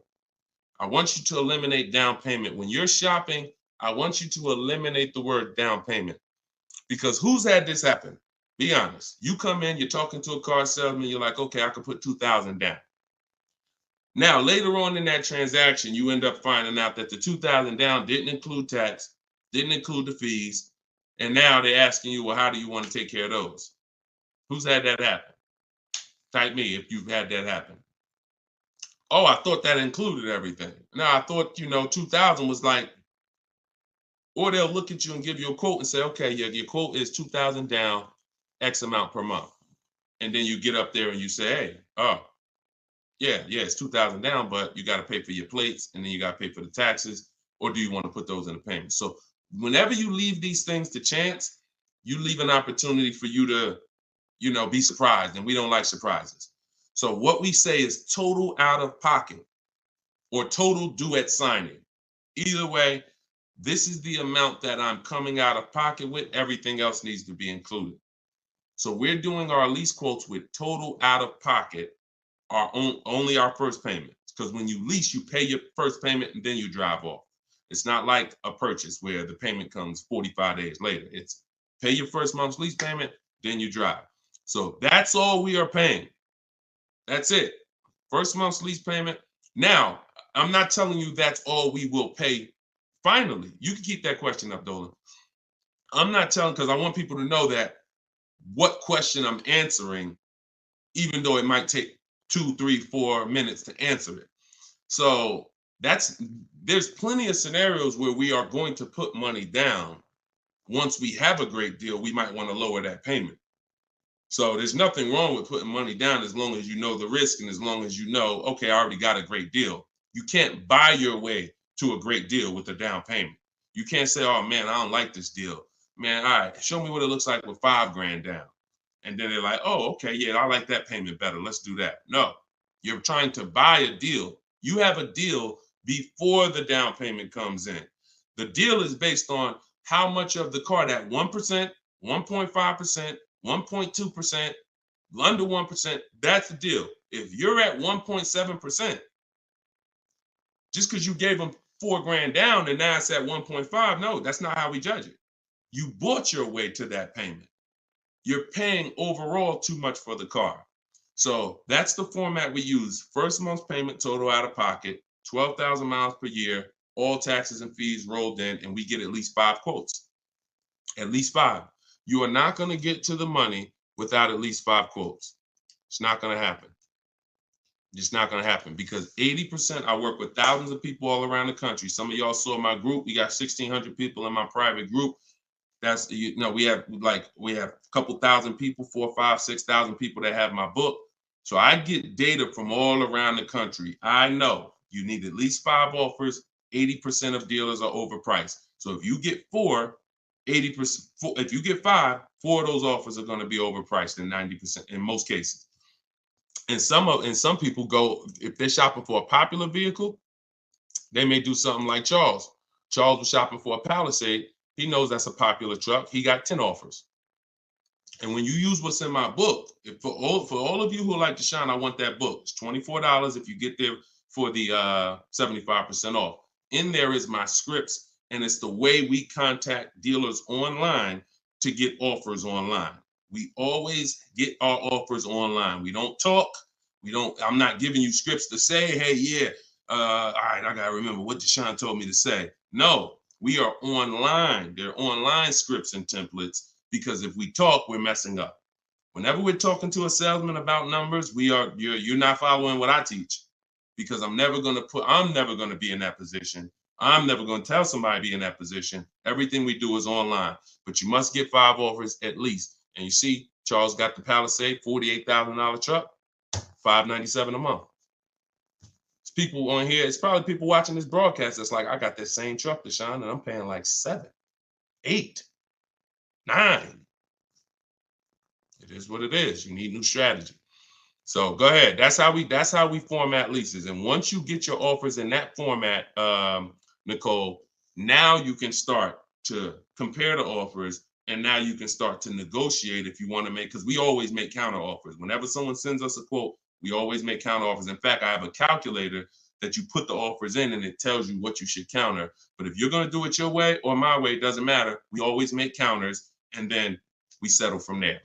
That's how we negotiate. Right format, then we do our counter offers. That's how we negotiate and get these deals. All right. All of this is in my book. For those of you who haven't gotten there yet, or those of you who just jumped on, it's in my TikTok bio. It's in my Instagram bio. There's a website there. You just click that picture of me. You won't leave the broadcast. Click the link in my bio and click the button that says 75% off the new book, and you'll have your copy in your inbox. You can use all of this stuff forever. And it's a digital book. Some people say, Deshone, is it in print? You don't want to print the book? No, because I can't update it. If I print the book, every single new thing that happens, I gotta remake the book. And now you got Cars from Home Volume 1, Cars from Home Volume 2. Every year I'm putting out a new volume to update it. No, with a digital book, we can update it all day long. So it's really a one-time purchase. So in the Facebook and YouTube comments, you guys can get yours, and you can win. Go ahead, shoot the next one up, Dola. Okay, Sierra on Facebook. Even if you're getting another lease, will you still owe the remaining payments? Yes. Yes. Look, it's a bunch of lies. I know people have told you that if you now let me preface this, because what she's asking is, see, a dealer that you did business with may make it look like if you come here, we'll get you out. Who has dealers calling them right now telling them, hey, come on in, we'll get you out. We'll take care of the old payments. We'll get you out of your lease early. We'll buy you out of your lease. Or if you got a car and you're not leasing, they're like, hey, we need your car. Hey, come on in. We'll make a deal. We'll keep your payment around the same on the new version, all of this stuff.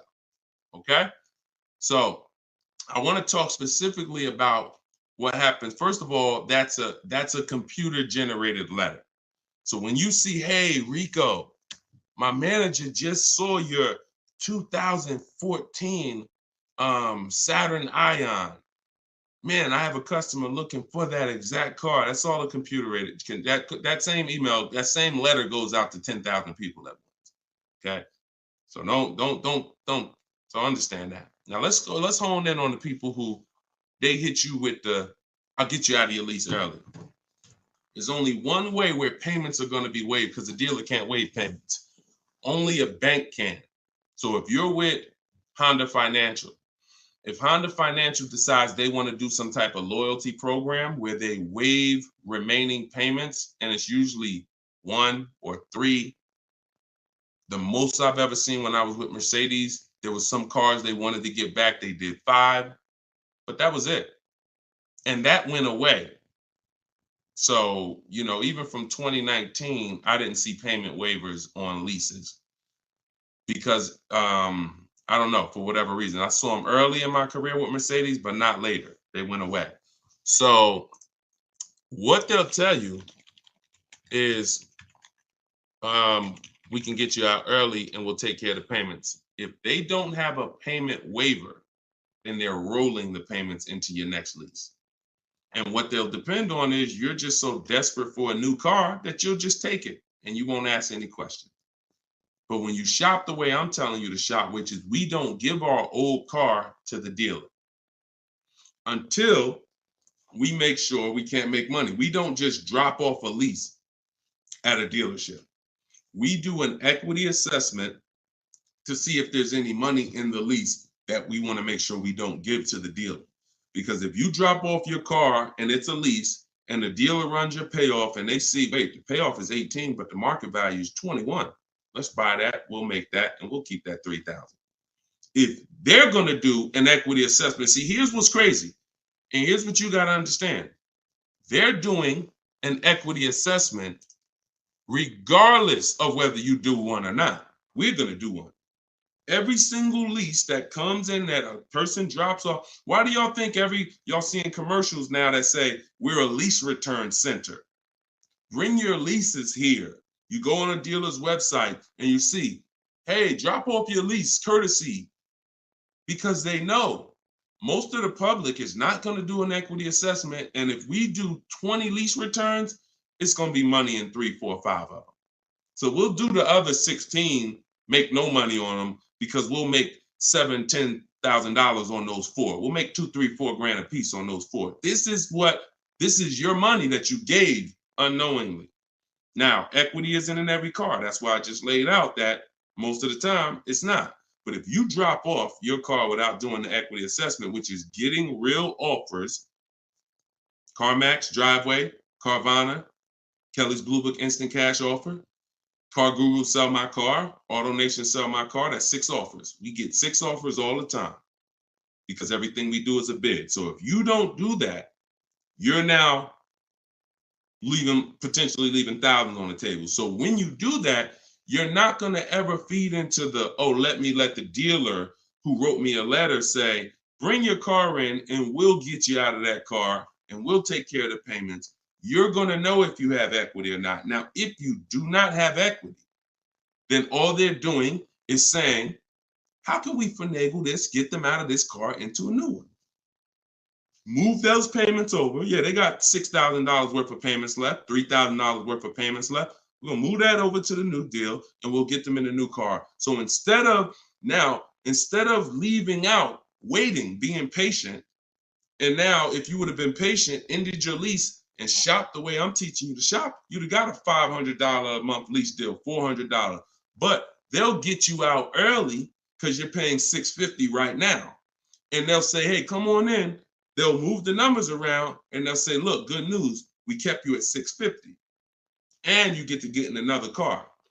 But the reason you're at $650 and not $5 is because you have thousands of dollars from your old lease that has now been built into that new lease. And this is how payment buyers lose. Payment buyers lose all the time like this. Hey, yo, what could you get me to on that car? How much that lease for a month? Oh, how much could you get me to on this car? Yeah, I could put like $3 grand down.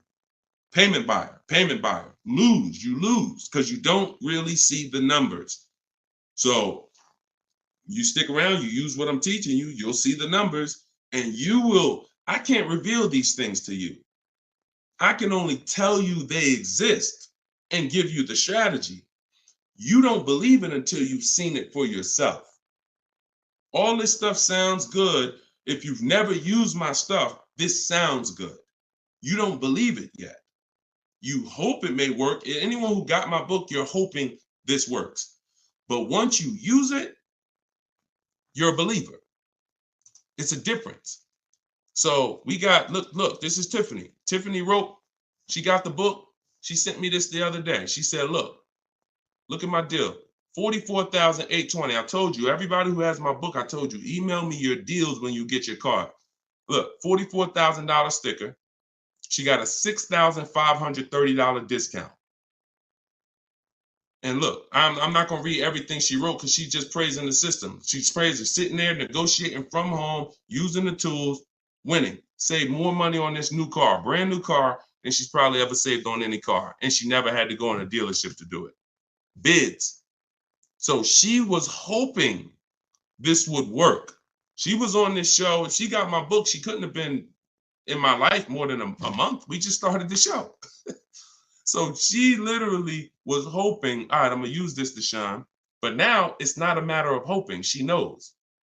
That's where you got to get. So all of this stuff I'm telling you, you got to prove it to yourself by the actions you take. And once you see how overpriced these deals have been that you've been considering, you'll understand, wow, I'm never going in a dealer to get my prices again. Never. And then that's when you know you've been transformed. Go ahead, Dolan, shoot the next one up.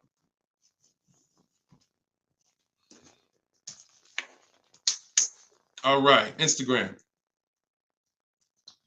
What's the best advice you can give to get the best deal on buying a car cash from a dealer? Forget how you're paying for it. Get bids. How you're paying for the car does not matter. See, people will walk in. If you walk into an 80% dealer with cash in your pocket, you're going to lose. Vicky, it's in my TikTok bio. She said, I want your book. Just click that picture of me. You won't even leave the broadcast. Everybody on Instagram, click the picture of me at the top. You'll see a website there, a little link. Click that. Get your book in literally 60 seconds and you come back to the broadcast. So how you're paying for the car does not matter. So people walk in and say, yeah, look, I'm paying cash. What's the best price you could do on this car? If you're in an 80% dealer, you there's nothing you can do. They can knock off because they're so high, and the discounts they're going to give is so. The only way they're going to give you big discounts is if they start at very high. If they got $5,000 of market adjustments, then yeah, they could say, look, you got me down. Look, I gave you 4,000 off, and I don't give anybody 4,000 off. This is a popular car. They're still using they'll still tell you on, hey, it's not a lot of cars out there. They're still running with that story, because if you believe it, they won. I told you, the name of the game with car sales is not you winning, it's you thinking you won.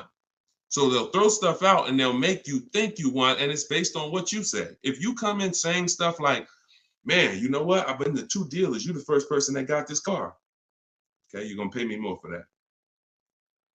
I'm just telling you how the wolves think. I've been next to the wolves long enough to know how the wolves think. So everything you're saying is working against you and you don't even know it. Man, I need a car this week. You're going to pay more for that because you can't say no for long. Oh, I need shoot, man, I went to another dealer, man. They gave me this quote. That quote was so high. I was like, nah, I'm not buying from them. Okay. I'll be a little lower than them, but not much lower. So this is why in my system, you don't talk. I'm not teaching. Y'all never have heard me ever say on any of my videos, remember to say this when you're in the dealership. Remember to say this when you're talking to this person.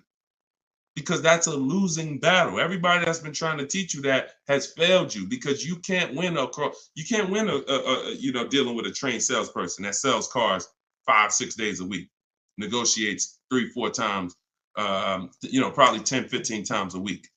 So when you talk about what's the best advice for someone paying cash, the best advice is to realize how I'm paying for the car is not important. Who's going to sell me the car for the lowest price is what's important.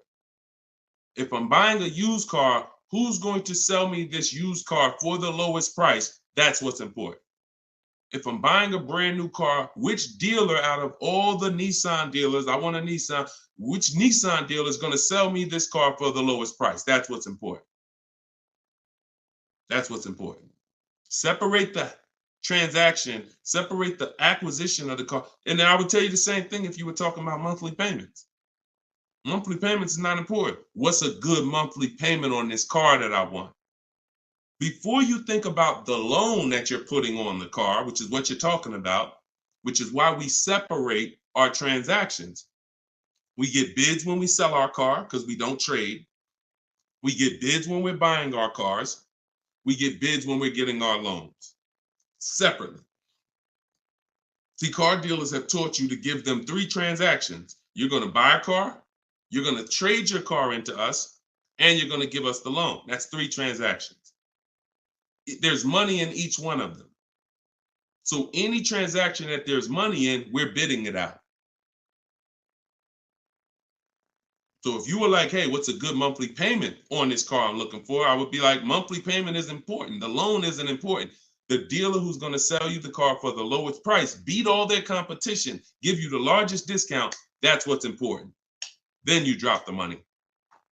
Clear? If we clear, if y'all clear, if we're following, if you're getting value out of the show so far, if you're loving the show, type a $ and let me know. All right, Dolan, next question. If you're getting value, everybody following, type $ if you're following. Skinner, what's up, my man? Good to see you. Okay. All right, this is Miss Brooklyn. All right, I see you. Maxine, I see you. TikTok, Glenn Wright, I see you. All right. Hold on 1 second. Instagram went down for a second. I like to get them down here. All right, I see you, Simply Elegant NJ. Okay, so Miss Brooklyn on TikTok. May I ask, my lease got totaled. Is there any good in that? I have 4 months left on my lease. Not really. The only time it's good when the lease gets totaled is if you rolled a lot of negative equity into that lease to get out of it. So if I went from a finance and I had a bunch of, many of you, once you learn that, if not leasing has cost you money, and big money. I cannot downplay this. Big, huge money, thousands of dollars, probably $4 or $5 grand every single car. Plus, you're not driving the cars you could be driving. So on top of that, just the money you lose is $4 or $5 grand. Then the cars that you're not driving is you can't put a price on that. You're driving an older car versus somebody who's driving brand new cars that are under warranty. So, but many of you, once you find out that you bought into a lot of bad advice about leasing, you're like, and we've had those questions come on the stream very regularly. Deshone, should I wait?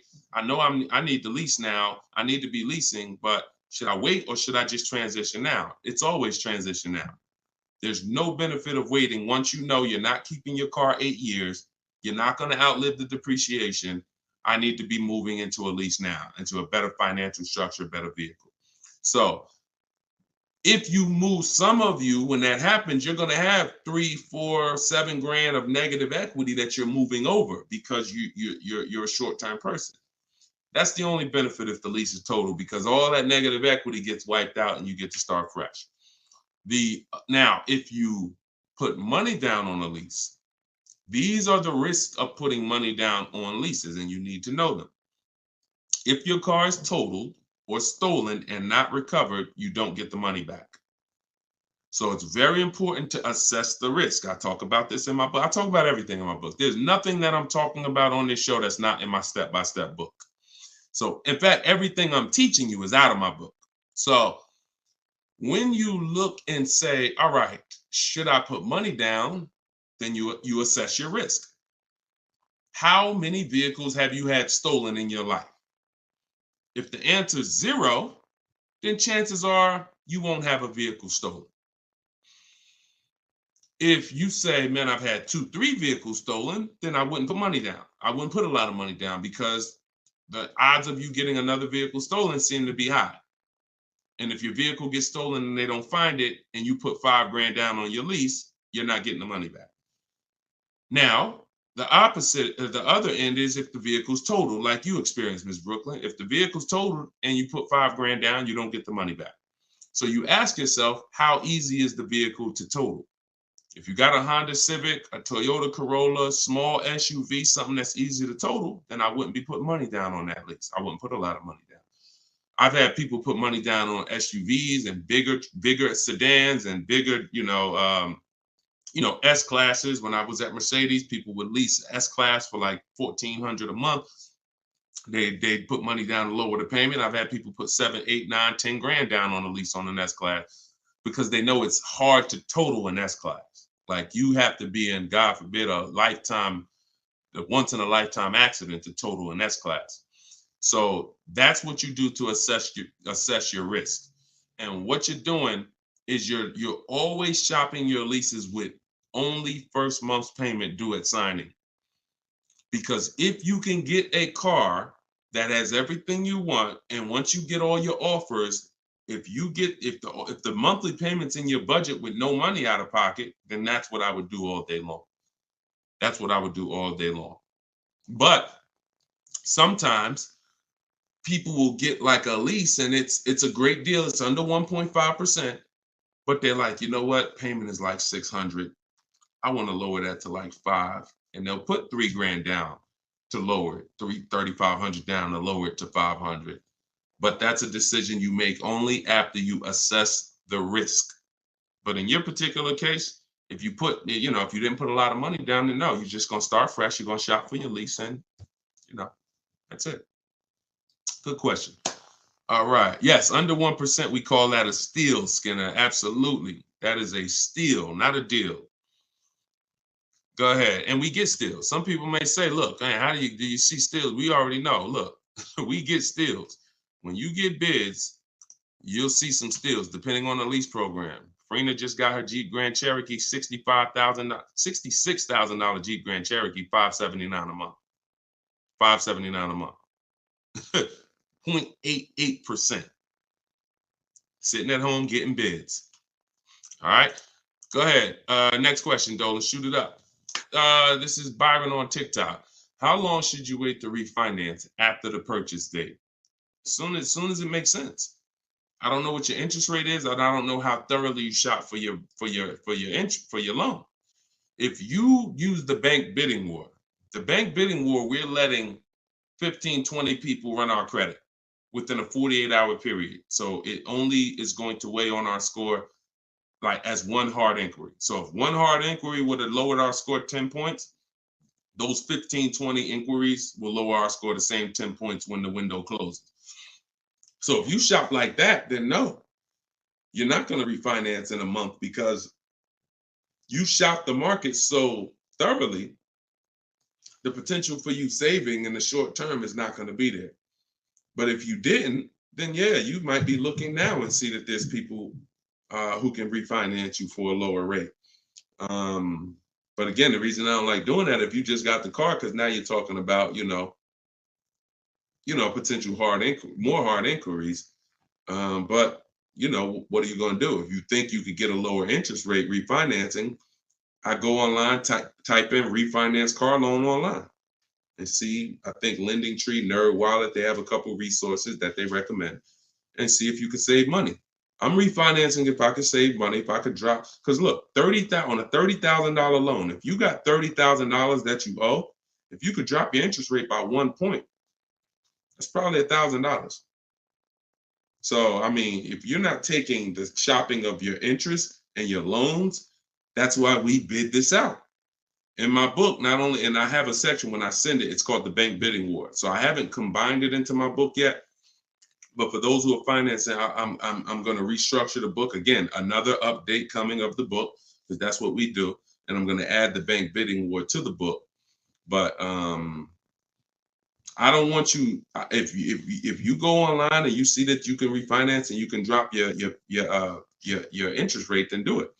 But I always tell people, don't just take a long loan, because what they'll try to do is tell you and what you can fall for. Because if you just get hung up on the monthly payment, they'll tell you, well, if you take a 5-year or 6-year loan, refinance it to 6 years, your payment goes from $490 a month to $350, and you're like, okay, give me that.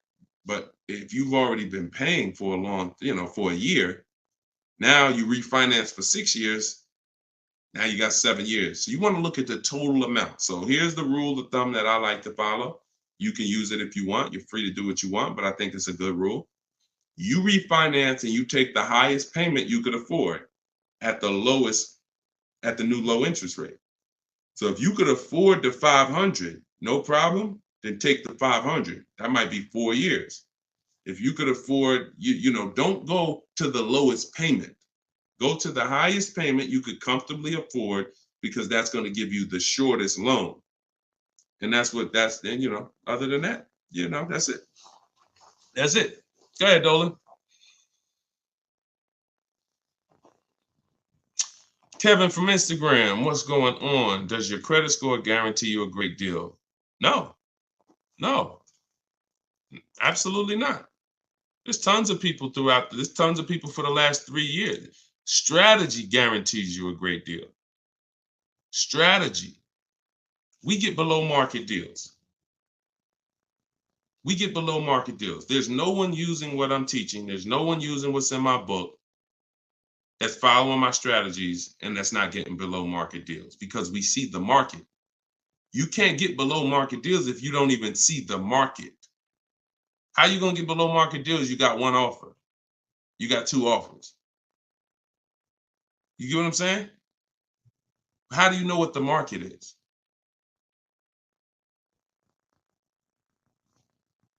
In order to get below market deals, you must have a strategy that allows you to see the market.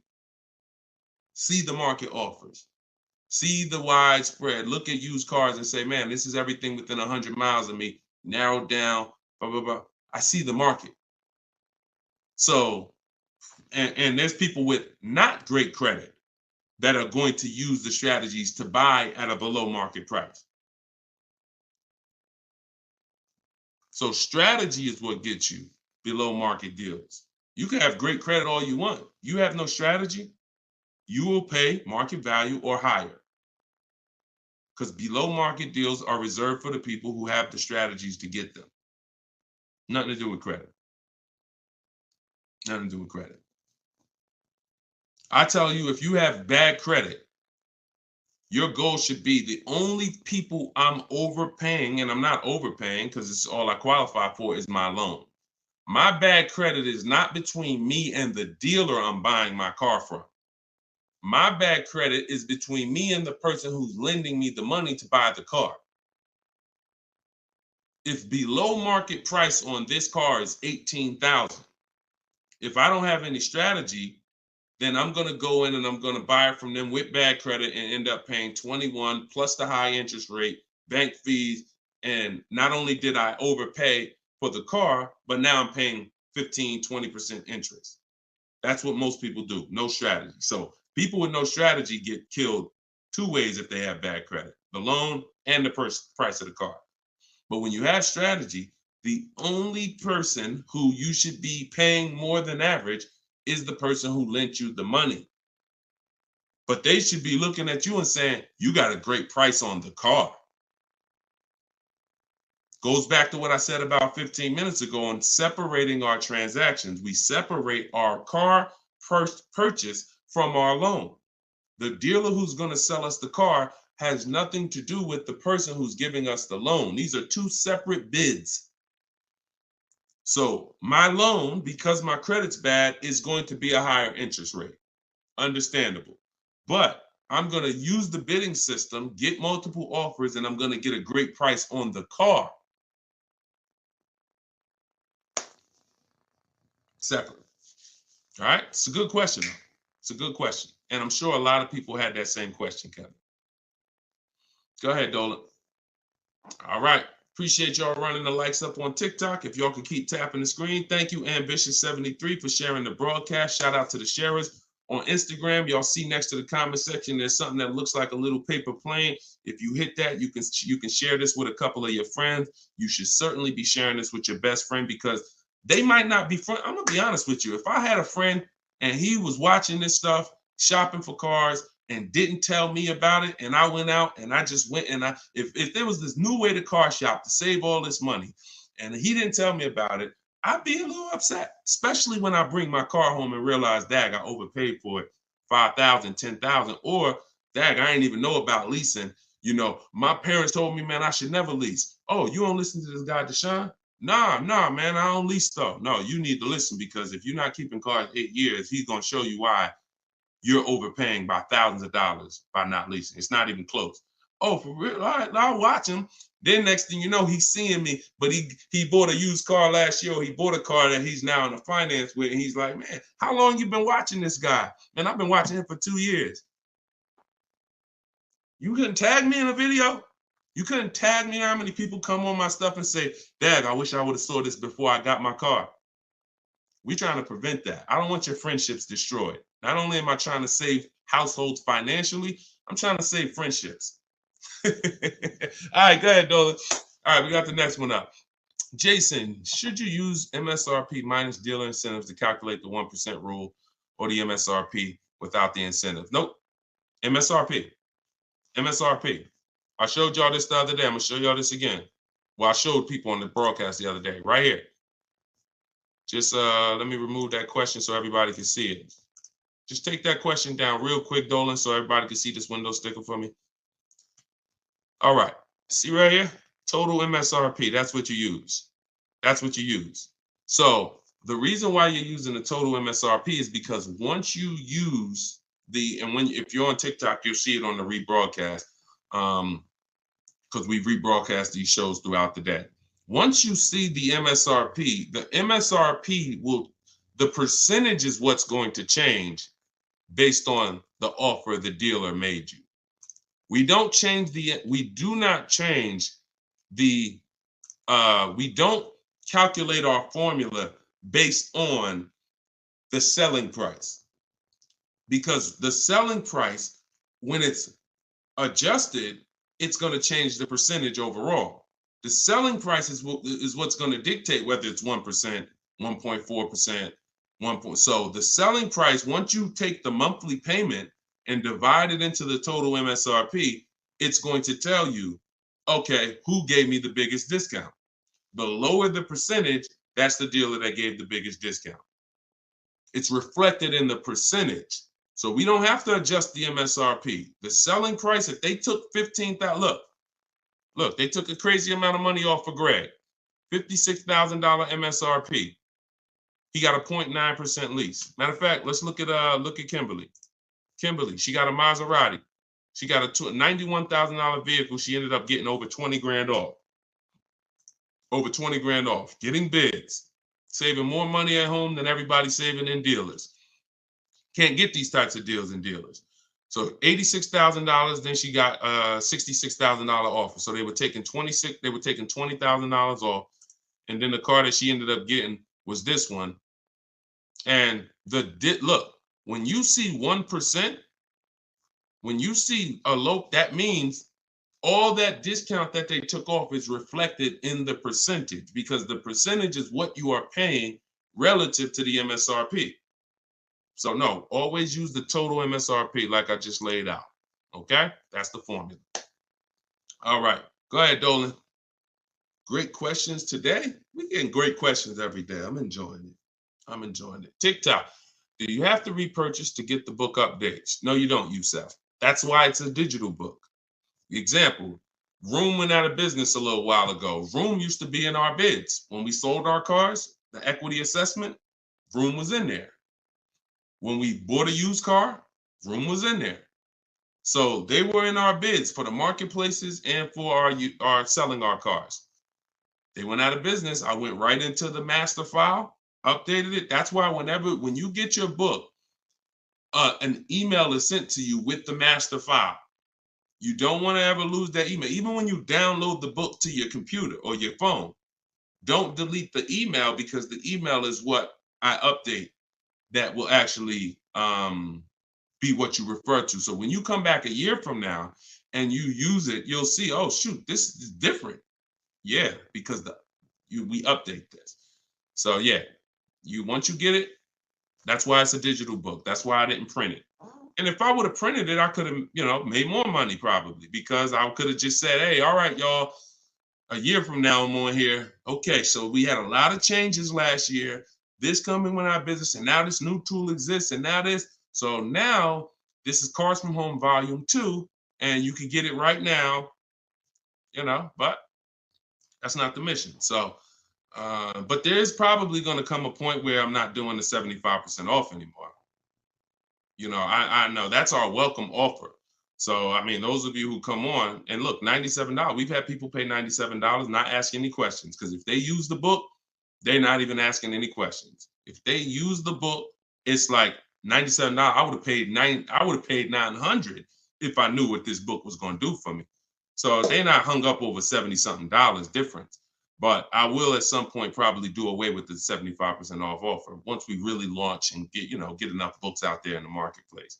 So, but for now, you can get yours for 75% off in my TikTok bio and my Instagram bio. It's my new digital book, Cars from Home, 7 Steps to Saving Time, Money, and Avoiding Dealers. Here we are on Goodreads. Thank you to everybody who's reviewed the book. And if you haven't reviewed the book and you used it, please go to Goodreads and add to our 5-star reviews. I appreciate you. And then we have a comment in YouTube and Facebook in the comment section where you guys can get yours, or go to deshonsbook.com. Get your 75% off before the timer expires. You got 30 minutes. All right, go ahead, Dolan. Valerie on Facebook. In leasing cars, can I do personal modifications? Great question. I'm an amputee. I have to drive with my left foot, so I need a left gas foot accelerator installed in order for me to drive. Can I do that modification on a lease car? That's a great question. Anything that can be restored back to factory, then you can do it. Like if you are going to, now you tents, they don't require you take off tents because some people like, that's a serious question. Can I tent my car on a lease? Sure. They don't usually sweat tents. But things that really like are changing the makeup of the car like this, it depends on if this is removable or not. If it's removable, then of course. If it's not, and it's a permanent adjustment, then I would say no, because they're going to bill you for that. And so what I would do if I'm you is I would only be, if you're not keeping your cars 8 years, now the mission is still to beat depreciation. To beat depreciation. So you don't want to buy a car, especially you, because you're making a custom update that will lower the value of the car. So whatever car you buy, Valerie, let's say your car's value would have been like this, going down over a 3 or 4 or 5 year period. Because of this adjustment you're making, it's going to go like this. Because if that update that you're making can't be removed, then you lower the amount of people who are interested in that car when you go to resell it. So what I would tell you, if you're not keeping cars 8 years, then you should only be buying pre-owned cars. That's going to be your smallest losses. Don't buy new, because when you, again, buying new and you doing your modifications on them, you're going to destroy the value of the car. You're going to lose so much money in depreciation and resale. So I would only be shopping for a used car if I'm you, unless there's a way for you to remove the modifications once you do them. Even if it costs you $1,000 to remove them, you're up, because the amount of money you're going to lose by doing that type of modification. I say the same thing to people who like to put, big exhaust systems on their cars. That's valuable to you, but you're lowering the value of the car because that's not valuable to most buyers. So if you spend $3,000, $4,000 on a fancy exhaust system and all of that, not only are you not getting that money back, you're lowering the car's value overall. So in your particular case, that's what you do. See if you can pay to get that car restored back. I do that all day long. And then I would lease. And before I turn the lease in, I would pay the money to restore it back to stock. Okay, that's a couple options, and you choose what works for you. Okay, all right, good question. All right, trying to buy the book. Link to the site is not loading. Just go to deshonsbook.com. Deshonsbook.com. And you can spell my name out. You can open it in the browser. I'm not sure why we got a lot of people that go to TikTok and get their book. So I haven't heard that. But if you're having issues, then don't let small obstacles stop you. Just go to deshonsbook.com and get you 75% off. Okay, this one is from YouTube. Is it better to get a loan from a bank that you choose, or is it better to use dealerships banks? We get bids. So I created a process called the bank bidding war. Now, there's so much money in your loans. There's companies that want to give loans. They don't sell cars. So that should tell you something. If there's plenty of companies in this world that want to loan money, they don't sell cars, then that should tell you there's a lot of money in the loans. So what we're doing is we're doing a bidding war, because everything we do not shake hands with anybody without a bid on anything. I'm not giving my old car to you without a bid. I'm not getting a loan from you without you winning a bid. I'm not buying a new or used car from you without you winning a bid. So we're not doing the bidding process until after we find the dealer who's going to sell us the car. Once we find the dealer who's going to sell us the car, won the bid, one dealer who says, okay, I beat all my competition, now we're buying from them.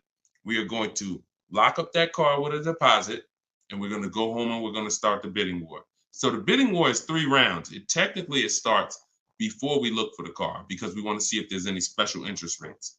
So if I'm shopping for a car, round 1 of the bank bidding war, this is also in my book. And as I said, when you get your book, you'll actually see I'm sending you 2 files. I'm sending you the book. I'm sending you the bank bidding war blueprint separately, because I haven't added it to my book yet. But Round one is to see if there's any special interest rates, because if the car I'm looking at has a 0% interest rate from the manufacturer, or 0.99% or 1.99%, everything else is eliminated. There's no reason for me to look anywhere else. Now, we always have to see what the term is, because sometimes they'll say 0% for 36 months. That's not going to work for most people, because that loan is going to be too short. Payments would be too high. So we got to look at the term. But if we see they have 1.9% for 60 months, or 2.99% for 72 months, this is really going to, no bank or credit union is going to beat that. So that's round one. Now, most vehicles are not going to have that. So then we do what we just said. We're getting the bids. We're finding a dealer that's going to sell us the car for the lowest price, win the bid. Once we do that, we lock our car up with a deposit. We come home. That's where we start the bank bidding war process. So we're going to go online. We're going to call our bank, our credit union, do all these offers, let all these people access our credit with a hard pull. And then we're going to get the bids in round two. Whoever gets the lowest bid, they win round two. Then we call the dealer and we say, hey, this is what I got. If you guys can beat it with one of your banks, I'll do the business with you. That's simple. That's the bidding war. And see, when you do bids, when you follow my process, you eliminate any buyer's remorse.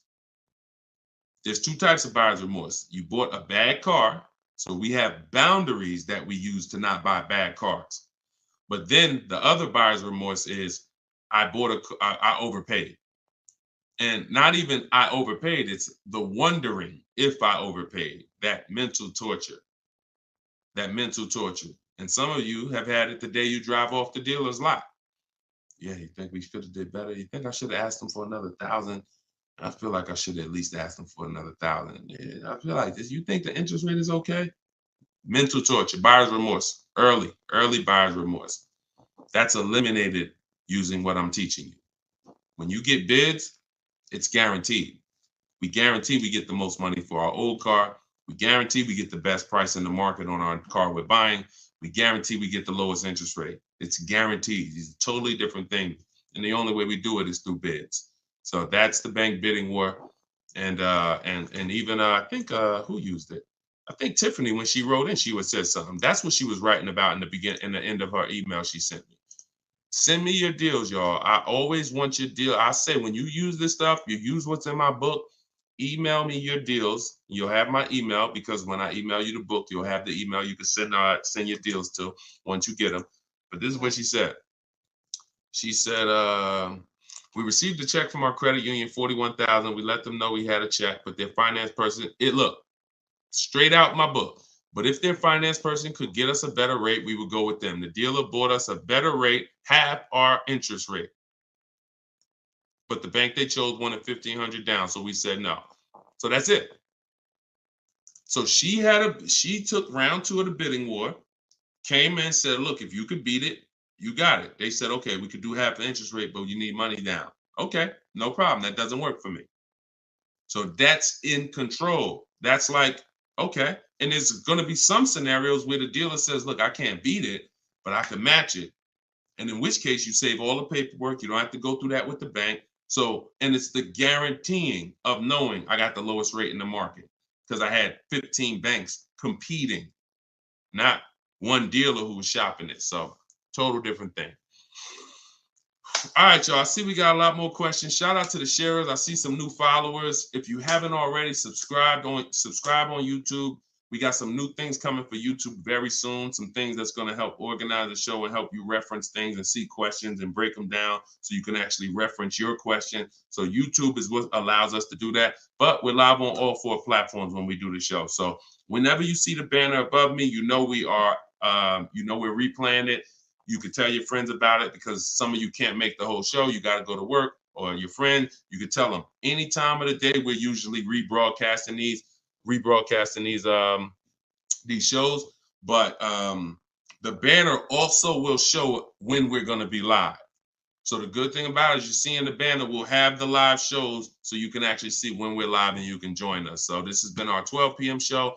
Everything we taught today is out of my new digital book, Cars from Home, 7 Steps to Saving Time, Money, and Avoiding Dealers.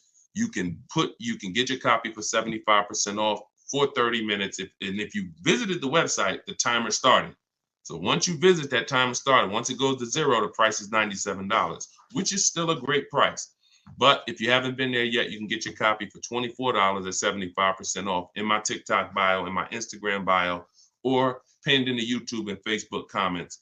And we'll put the banner back on here for those of you who are watching us on TV. You can just scan this with your mobile camera and you can get your 75% off. But great job. Listen, great questions today. Make sure you are sending me your success stories so I can bring them onto the show, just like Tiffany. If you haven't already, go to goodreads.com and you can post. We just got another review on goodreads.com. So add to our 5-star reviews. Tell us your story so that we can keep getting this message out and the people who want to learn strategy can keep getting it. All right. Always a pleasure. God bless y'all. I'll see y'all on the next stream.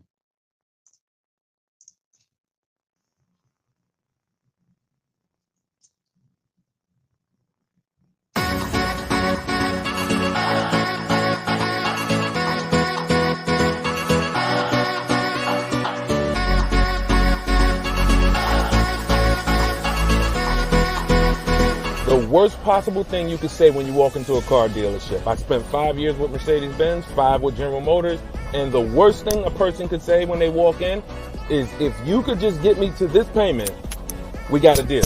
So your loan's probably still like 19, which means you got to pay to get out. You're upside down. It's called negative equity.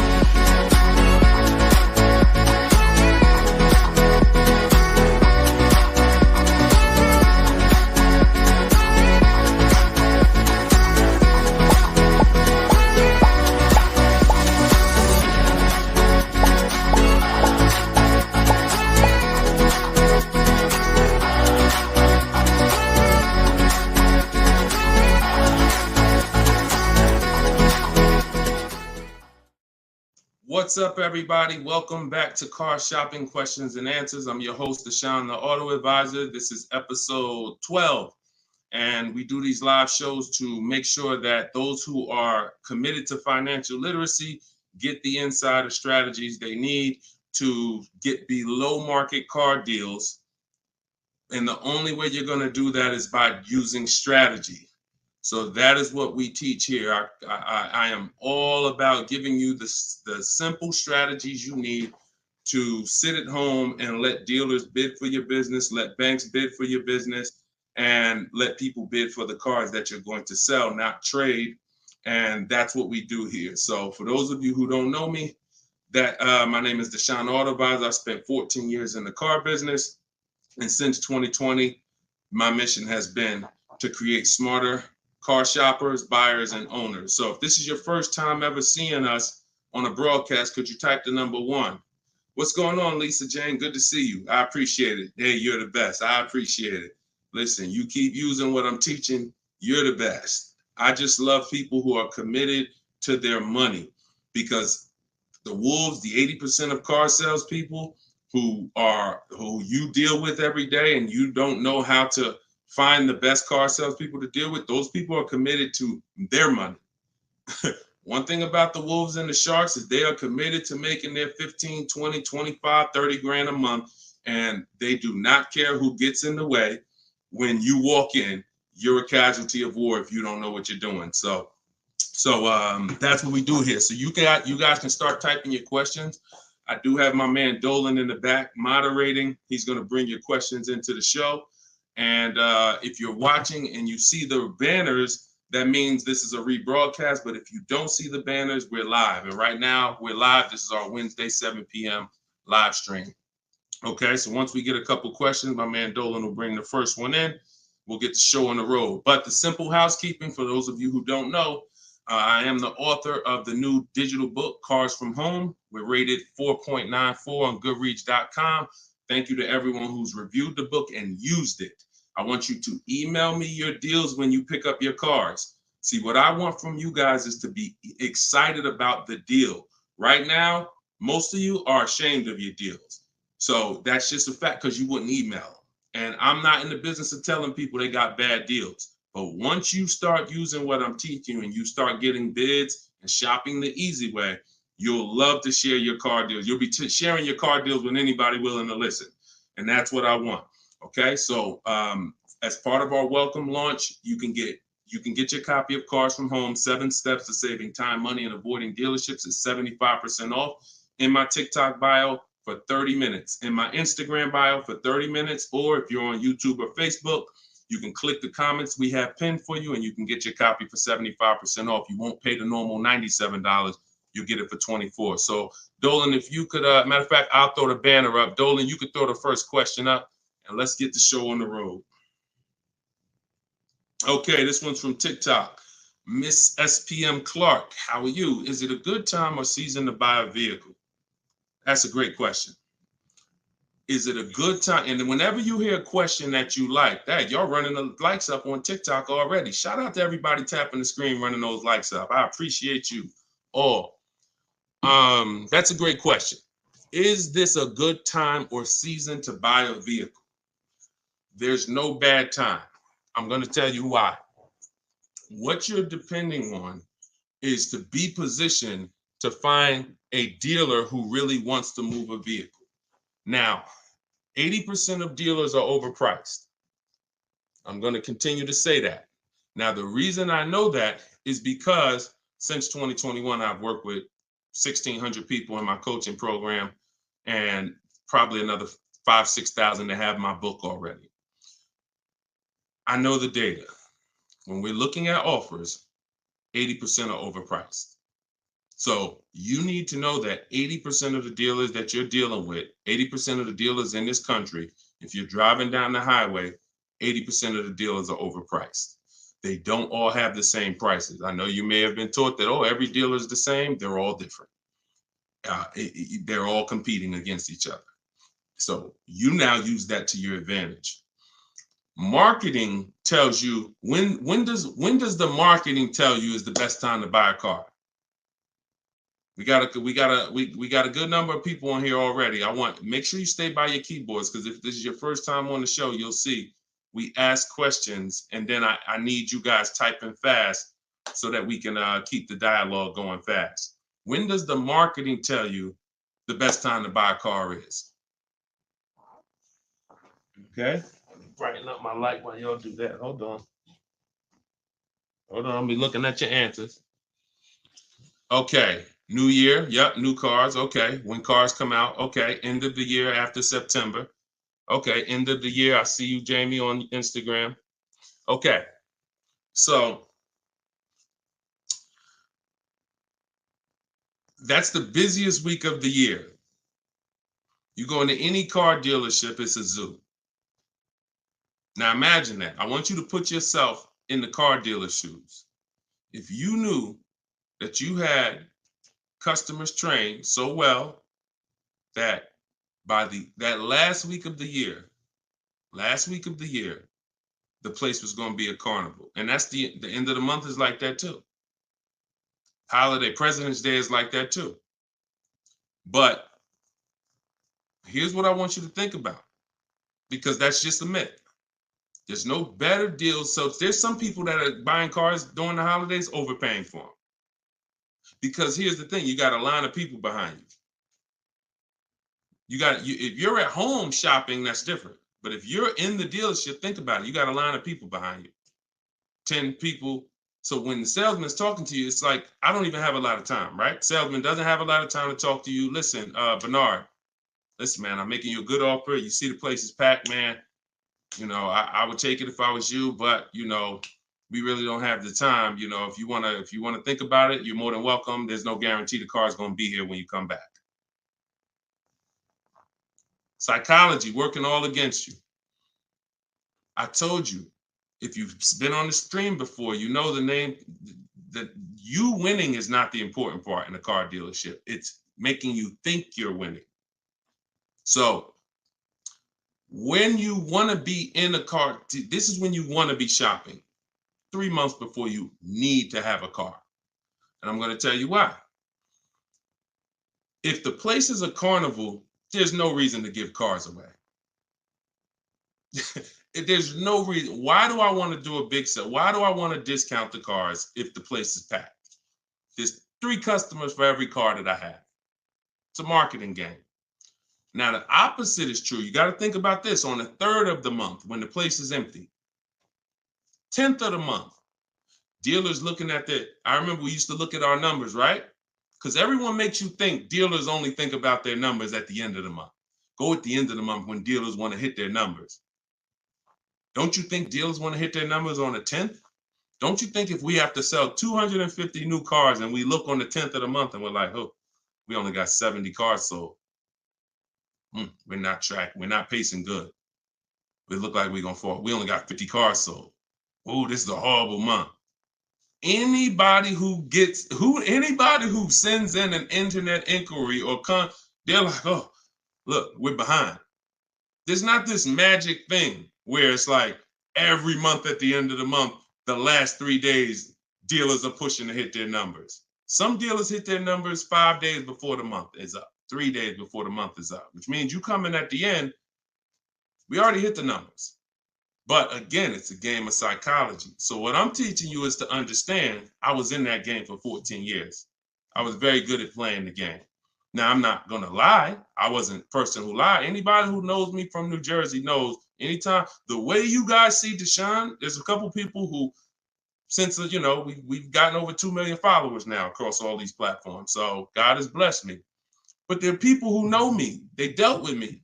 And when they see my videos, what they say is, the same way he is in the videos is the same way he was in the dealership. Nothing changed. Some people are like, oh, I'm online now, I'm teaching. And then it's like, they got a bunch of people out there that's like, no, that's not, he changed when he went online. The same way I was in a dealership teaching people about numbers, about leasing, don't buy your lease, all of this stuff that I'm teaching in the stream is the same way. So the game of psychology is what you have to stop falling for. Stop looking at marketing, and now you have to look at what does make sense. That's being in the market 3 months before you need a car. I'm gonna tell you why. If your lease is up in a month, that's good because you can extend. So I always tell you, start shopping when your lease is up when you got one payment left. That's good. Start shopping your offers because if worse comes to worse, you can extend the lease for free and you can buy yourself another month or two. You want 3 months because here's what happens over 3 months. Lease deals change if you're shopping for leases. Offers and incentives change if you're shopping for cars that you're buying. If you're shopping for a new car you're buying, you can look so here's an example. Let's say I'm looking for a dark blue, Kia Sorento, right? For example. If I reach out to them, something I teach in my process is we have 2 dates.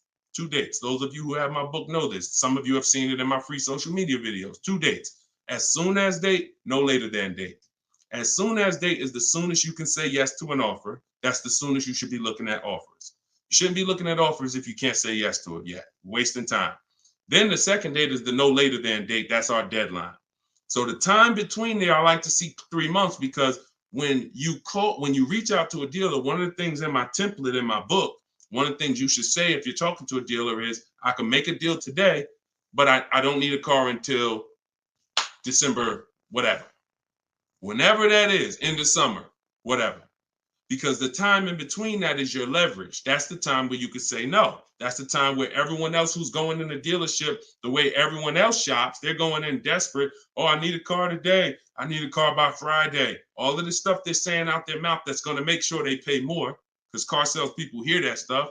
And so you're not saying that. You're saying, hey, if you got a blue one and it's not going to be here for 8 weeks, I'm interested in that.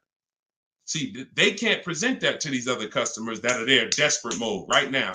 That car that 8 weeks away, can't present it. So inventory changes on a month-by-month basis. Incentives and rebates change on a month-by-month basis. I'm gonna tell you the biggest thing though. Let's go to used cars. Price trends change on a month-by-month basis. So when we go to shop for used cars, we always have on alert so that every single new car that hits the inventory pops up on our phone, in our email. Everything I'm teaching you is in my book. Now, I don't hold back. You can get it any way you want. You can get it on the stream. You can get it on my videos. You can get it in my book if you want it all in one spot. But so when we do this, everything new is popping up. We can see the price changes. We can monitor the price changes. But the biggest thing is when a dealer needs a deal, you're positioned. Let that sink in. I just gave you a scenario a couple minutes ago of how it looks when a manager comes in and says, all right, y'all, we got to have a meeting. Okay, y'all, it's the 10th of the month. We only got 50 cars out. We got to sell 250 cars by the end of the month. We're way behind. Anybody who is real, that's what we call a real customer, a real buyer. Get them on the phone and, see if they're open. We're not turning away any reasonable offer today. Now, for those who are desperate, need a car today, need a car this week, those people been going. They're never going to get these phone calls, very rarely, because they're moving so fast. You position. You in their email. Tom knows Sparta has been emailing me. He told me he doesn't, or she, I can't tell if it's, I can't tell by your name, whether you're a man or woman, but let me see. Sparta, hey, I know I couldn't get to your offer before. You still open? Yeah, thank you. What you got? Position. So you can't do that when you're desperate and when you're shopping. Now, if you're in an emergency, understood. You totaled your car, you need a car in 2 weeks, understood. We got plenty of people who get in, use my stuff, they get their car in 2 days, they get their car in. That's why my biggest thing is teaching you the strategies you need to get below market deals in 48 hours. But the benefits of having time can't be measured. The benefit of being able to look at deals, have dealers call you. I had one of my people who listened to me. He had a Kia Telluride. The general manager called him the last day of the month and said, look, if you could get this done today, I'll take $5,000 off the price. That's the one he ended up going with. His name is Wendell. So I don't say there's a best time to buy a car because I've seen deals at the beginning of the month. I've seen below market deals at the end of the month, non-holidays, holidays. I've also seen people overpay with no strategy at the beginning of the month, the end of the month, the holidays. So you get what I'm saying? Y'all understand that? It's all about being positioned. And if you can be positioned, you'll find that you'll love getting those calls and those emails. Like, man, all of those people, when I reached out to them, they act like they didn't want to do a deal or they couldn't get to my number. Don't worry. 2 years ago, I was shopping for my mother's Mazda CX-5. I reached out in October for the offers. I looked at the offers, didn't like them. Then I reached out in November. Same salespeople. They knew me. They know I'm serious. But hey, I didn't like the offers last month. Didn't like the offers in November. December, guy calls me or emails me, Deshone, I got this car. Let me know if it'll work for your mother. I think I can get to your number on this. Saw the car? Yep, car works. That's the one we ended up getting. Strategy. All right, that's how I want y'all moving. Go ahead, Dolan. Next question. This one's Lisa Jane from TikTok. How are you? And we are live, y'all. This is our Wednesday, 7 p.m. live stream. So if you don't see the banner, that means we're live. If you see the banner, that means you're watching the replay. People watch the replays all throughout the week, so people get value out of replays. But if you are not seeing the banner, that means we're live. So ask your questions. Time to turn in my lease. I'm already over the sales guys, not sure how to start. First thing you're going to do, sounds like you've decided you're going to lease again. So that would be the most important question. That's always the first question because that's the foundation of your deal. Leasing versus purchasing. I always say, if you've been on a show before, you can't get a great deal if you purchase, but you should have leased. Impossible. So once you decide that, now we're going to do an equity assessment. So we are no longer, Lisa, going to turn in who's dropped off a lease to a dealer at any time in their life. Type 1. You had a lease, you've just dropped it off or returned it to the dealer.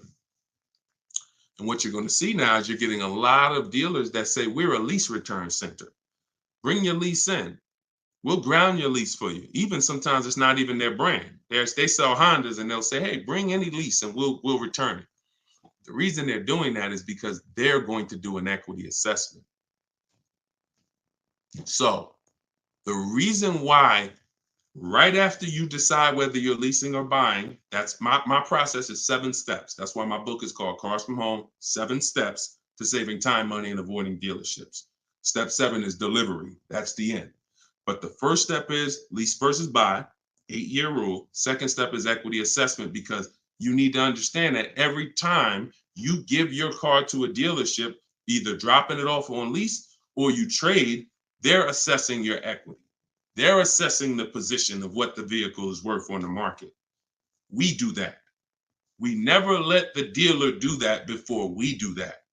And the only way we do that, we don't use Blue Book, we don't use Black Book, we don't use any algorithm sites. We have a huge advantage with cars we don't have with houses. That's we could get offers. We can get real offers. Imagine being able to, at any time, if you're a homeowner, literally get no obligation offers on your home. You could just put your home, you could just go to buyers and say, here's this kind of house I got, and you could get multiple offers. Hey, I'll pay this for it, I'll pay this for it, I'll pay this for it. That'd be amazing, but you can't. So all they have with homes is algorithms, Zillow, Zestimates, and all of that. With cars, we can get real offers from the people who compete to buy cars. And this is our first step before we budget, before we think about what car we want, before shopping, we are doing an equity assessment. So what that looks like, Jane, is you're going to call your leasing company and you're going to get the payoff. There's two types of payoffs, a customer payoff, a dealer payoff.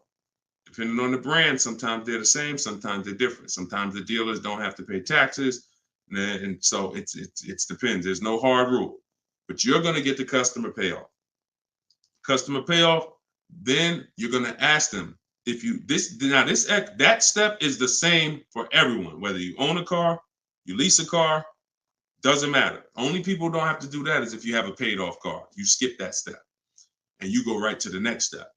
But if you have a lease, you're going to ask an additional question.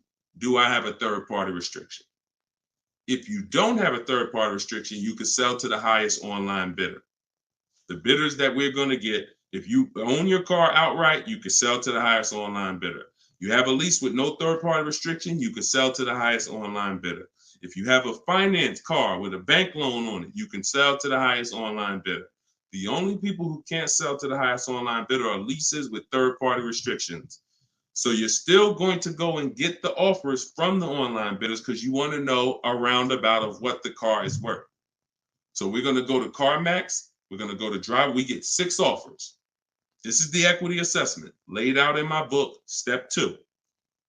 When you do this, you're getting CarMax offers, Driveway offers, Carvana offer, Kelly's Blue Book Instant Cash offer, AutoNation Sell My Car, and Car Guru Sell My Car.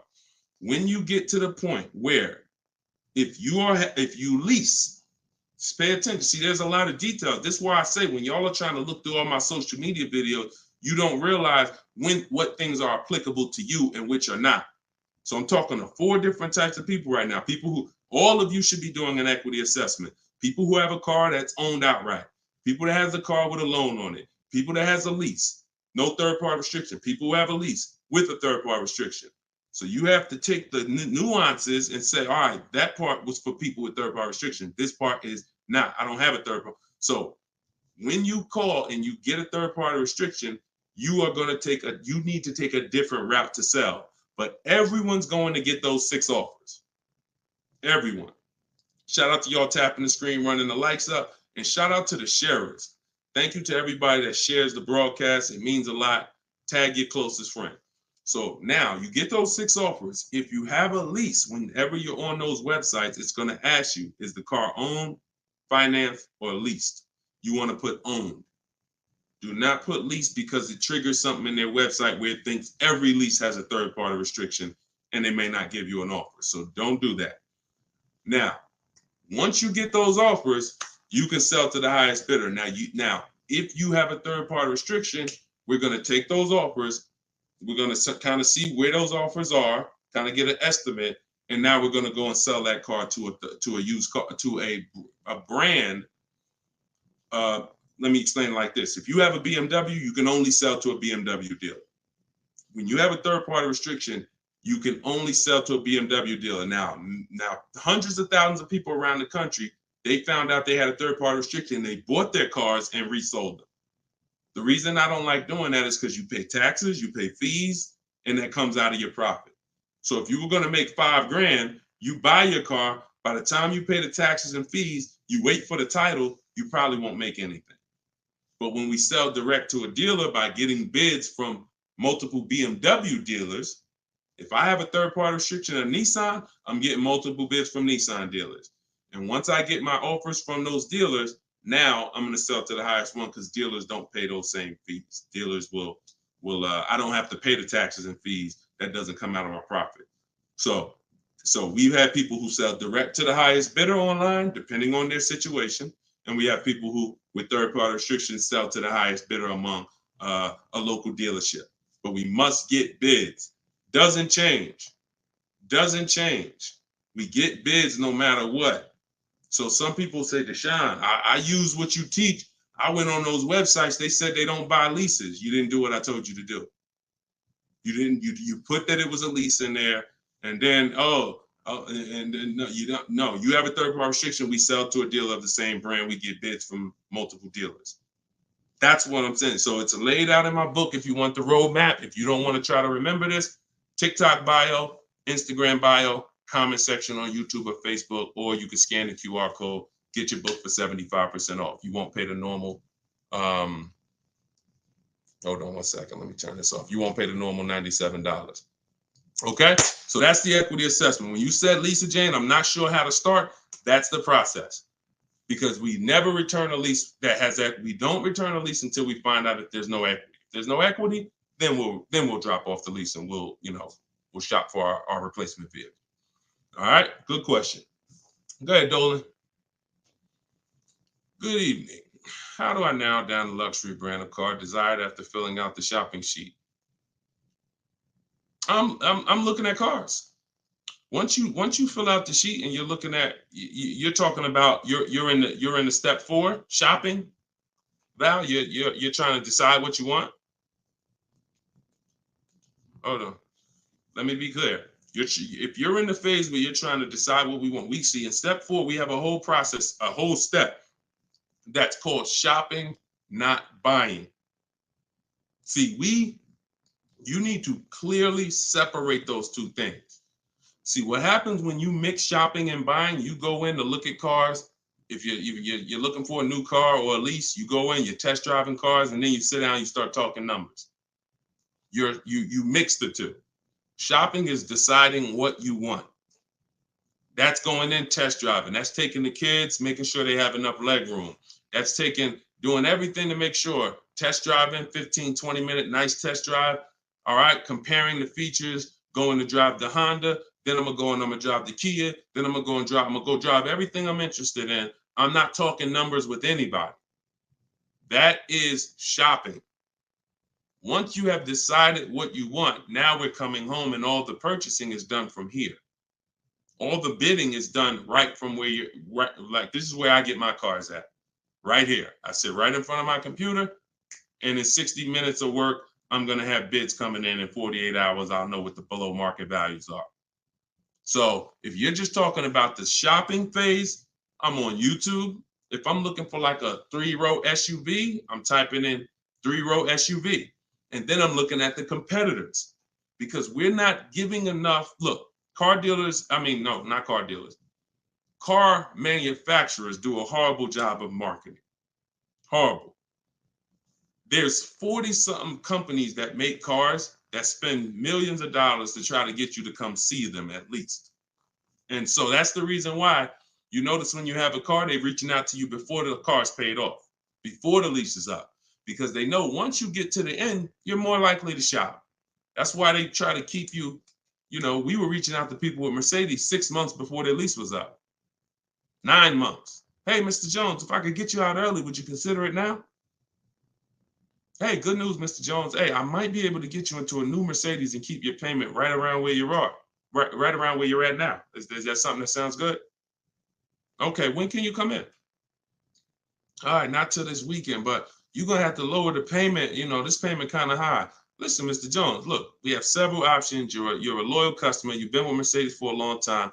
Anytime you come, listen, I promise you, me and my manager will work hard to make sure you get a number that works for you. But the first thing we want to do is pick a car. We got a lot of nice new models. Want you to see them. Blah, blah, blah.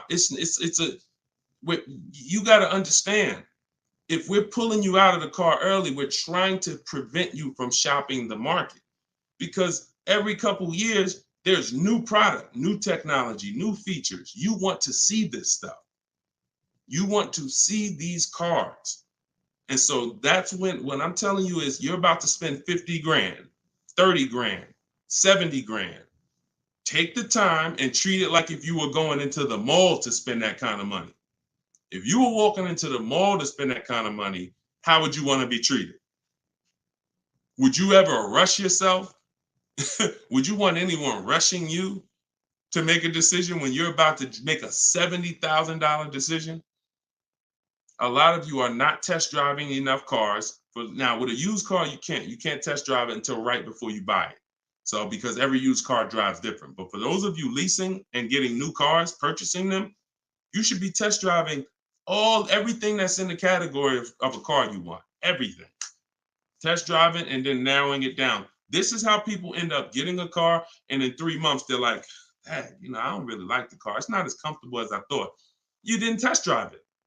You did a short, quick test drive. So don't rob yourself of the shopping experience. We don't. That's why I have a whole step that is only devoted to shopping. And then what you do, Val, is you put it into Google and you type in the year and you type in initial quality. That's going to tell you on that first page what the ratings say. Listen, don't ask your neighbor what they think of the new car. They might love it, but there's 10,000 other people in the country that have that same car. You need to know what is the data saying about that.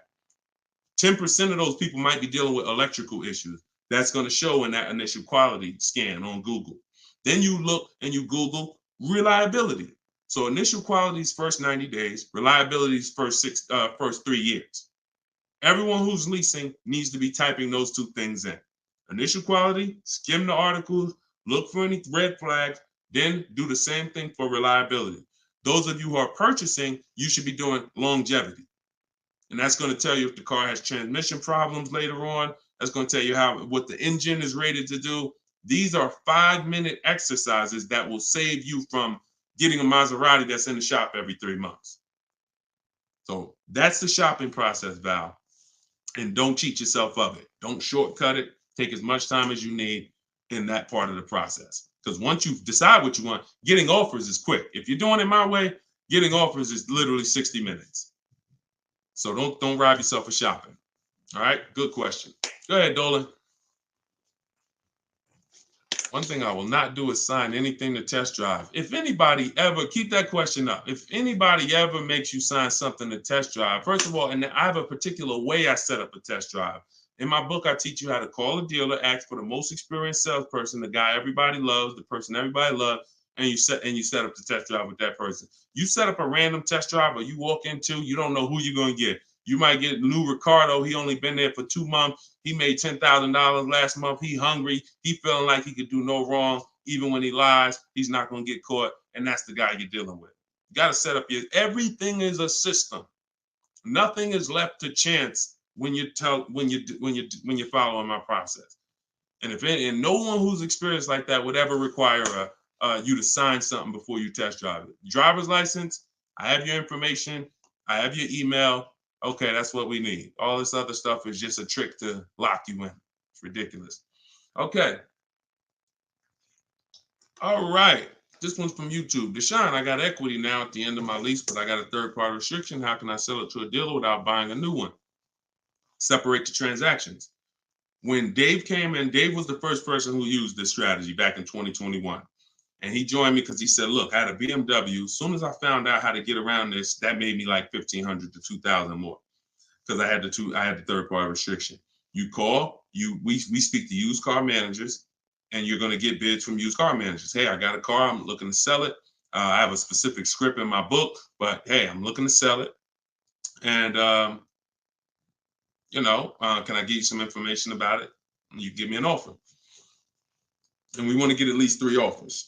It's a relatively new car, 2-3 years old, and that's it. You're having conversations and you're getting offers. These guys, their job is to buy cars.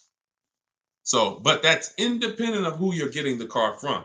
So if I talk to a guy and he was like, look, I like the car, I can pay you this for it, I'm going to tell him, look, okay, I'm about to shop for my new car.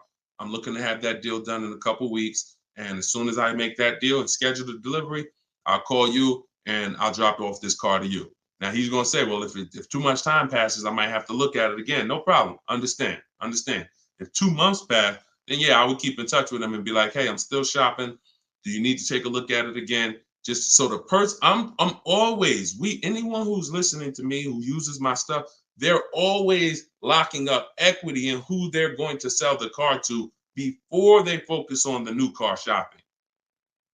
Before. Equity needs to be, because that's a bidding process. I've already gone through the bidding process. I know who I'm giving my old car to. Now I'm on to my next car. I'm on to the replacement car. I'm on to the loan that's separate. But this needs to be locked up first, because what will happen is you've been taught, don't tell the dealer about your trade till the end.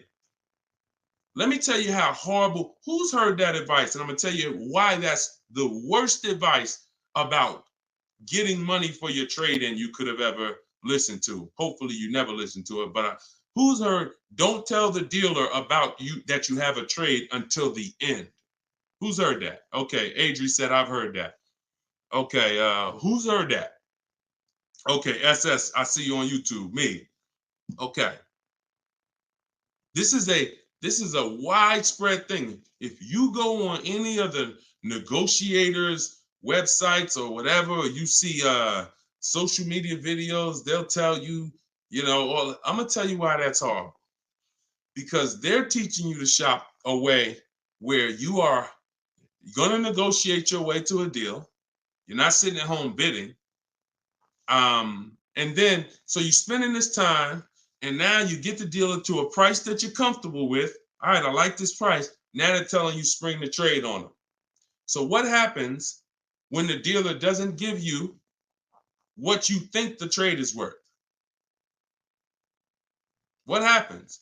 Because if a dealer gave you a great price and you don't know that because you don't have enough offers, I'm gonna continue to emphasize that. You don't know you have a great price unless you have 4 or 5 other offers to compare them to. I have a great price from you.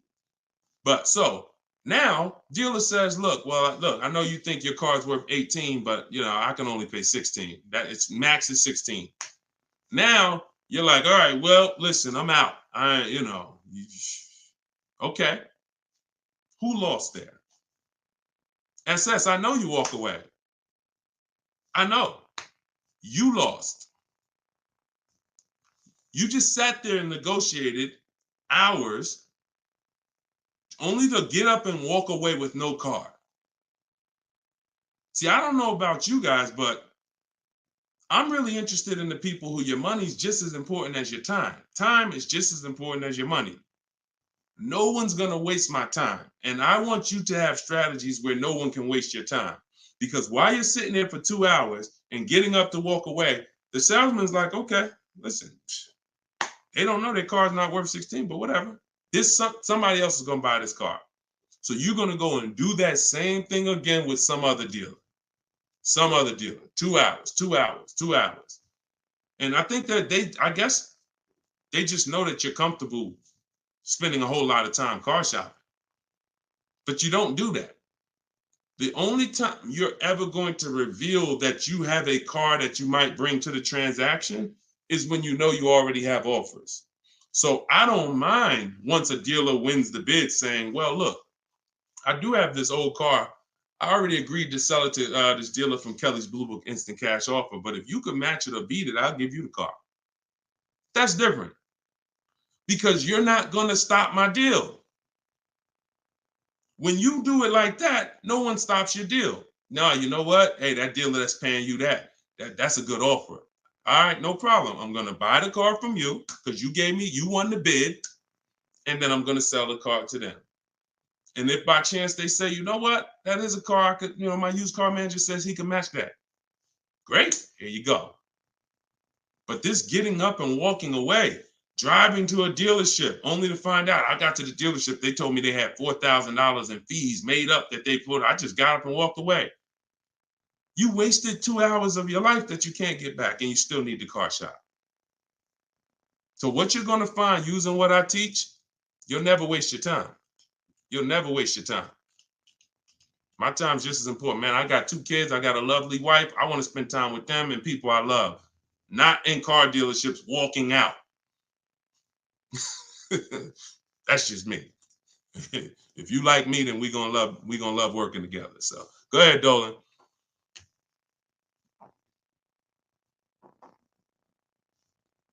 All right. Why is the dealership telling me I have to pay a down payment on a lease? You're only talking to one dealer. That's it. 80% dealer. See, listen, lazy shopping. And listen, I don't know you, Jamaica. I don't know how familiar you are with my stuff. 80% of dealers are overpriced. 80% of dealers are going to lie. You're only dealing with one dealer. That's what you're going to get. You're at the mercy of one dealer. But I'm going to tell you something. You're never going to get stuff like this. Tote, $690 a month, $54,000 BMW, sitting at home getting bids. Look, absolutely failed to share. I graduated. She joined my program back in 2020. Now, just so you know, I have a video program and coaching. It's the same. It's based on the book. It's 7 steps videos, 7 steps, 7 steps in the book. So, you know, for those of you who want to know about this other program, you go to my bio, you can attend my masterclass, and you can attend my free masterclass. But this is what happens when you bid. Look, when you get bids. This is my first time leasing a brand new car. Got a 2023 BMW. This was last year. Awesome lease incentive, 75 off, plus you got $1,000 off. Look, Greg, 527. Look, monthly payment, 527. You don't see down payments here. Look, Danielle, $550 a month with first payment down. That's it. Included maintenance, gap insurance, all the fees. Look, we could do this all day long. This was Bonita in the middle of the pandemic. Middle of the pandemic, while people were paying $5 grand and 10 grand over sticker for Telluride. Look, I got my got my dream vehicle, 2023 Kia Telluride. Got that in December 2022. Bids, 600 down, 600 a month. That was a 1.25 lease. I remember when she got it. And I always show that because people were out there, oh, there's no deal. People have been saying that for years. People been saying that to me for years. Deshone, there's no deals out here. Somebody probably wrote that in the comments. I'm sure that's one of the questions. Sean, it seemed like it's no deals out here. Now listen, no strategy, no deals. Strategy, great deals.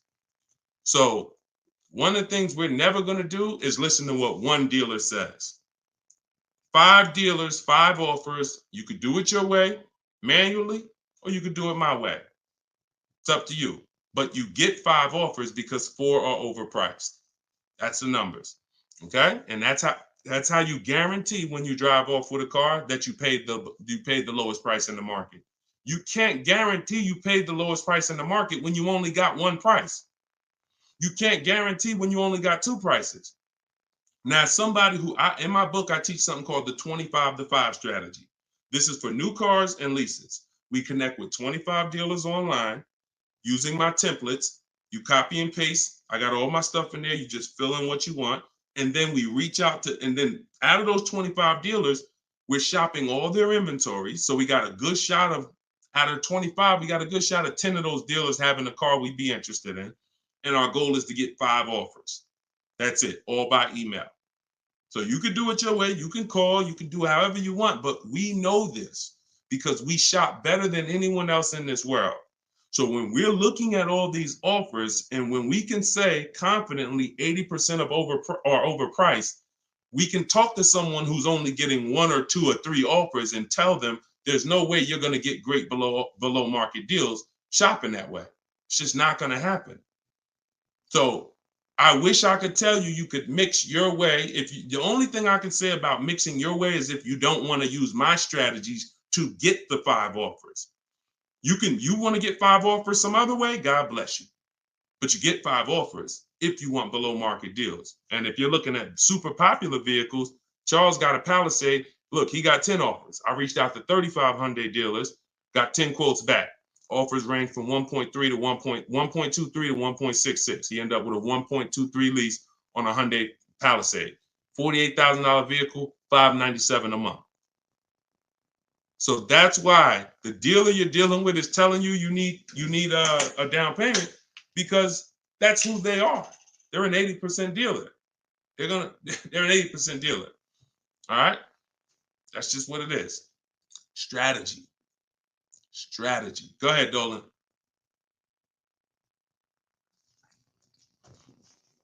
All right.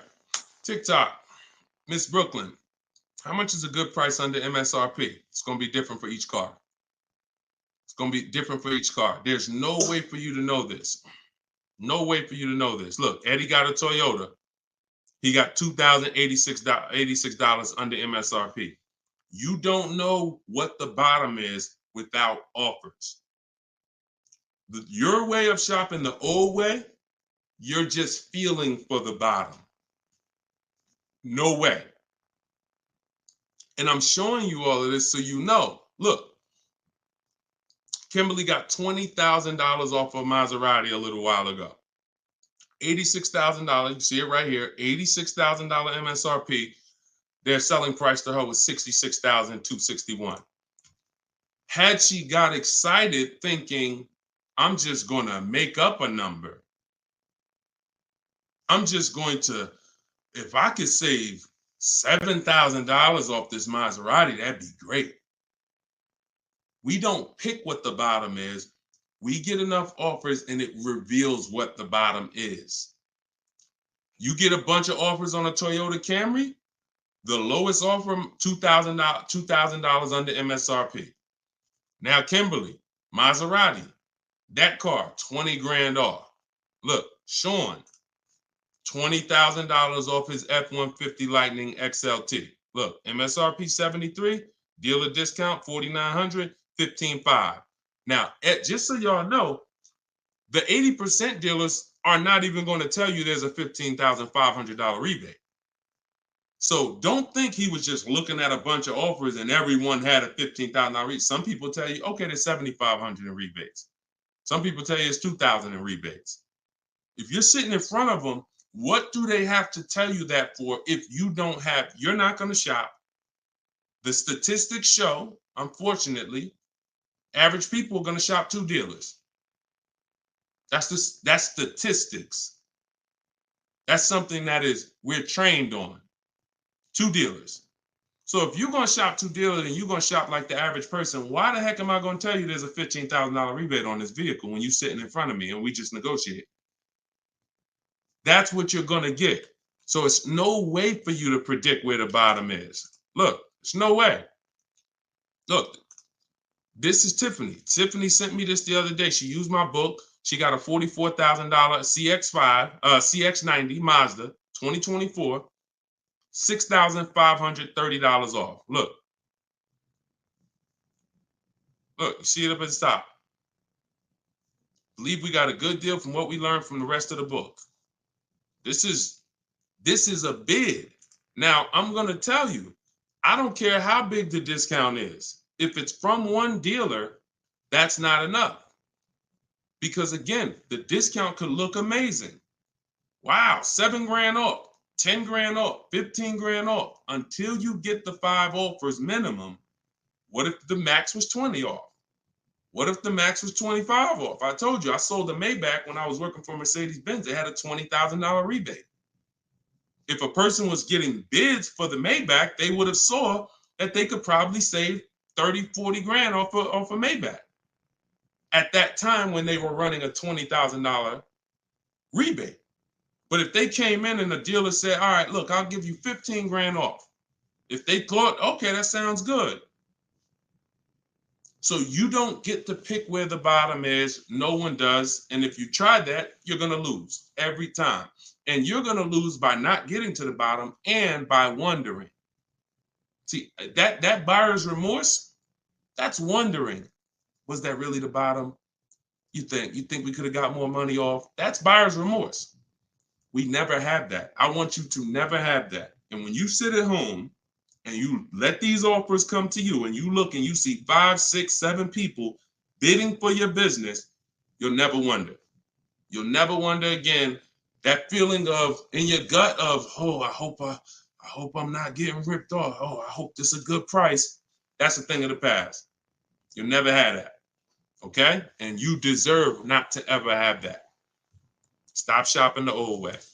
Okay? Go ahead, Dolan. Very common question, too. Yep, you did the work. This one's Nita from TikTok. Instagram, I don't see enough questions over here. Instagram. I see a couple of y'all on, but I don't see any questions. Can I oil you up? Okay, you got to get it. You always got some weirdos popping up. That's why I'm going to let Dolan pull in the questions. Sometimes I'll be reading and we get just good. All right, so Nita from TikTok. Should I be worrying about the cost of insurance when buying a car? I would look, insurance is insurance. I would use a site like Insurify or Jerry, the Jerry app. I would use a site that shops multiple companies. Insurify shops multiple companies. And some of the smaller companies that don't have the big budgets, some of you go to insurify.com tonight, you might save money. So you need to, and I'm not endorsed by Insurify right now. I just believe in the product. Look, I believe in anything that gets my favorite two words, multiple offers. Because that's how we buy everything else. That's how we buy TVs, that's how we buy electronics, that's how we buy groceries. You go in, you want some potato chips, you got 30, 40 companies competing. You got, spaghetti sauce, 10 different companies competing, trying to sell you. Oh, we're on sale this week. Blah, blah, blah. It's always multiple offers.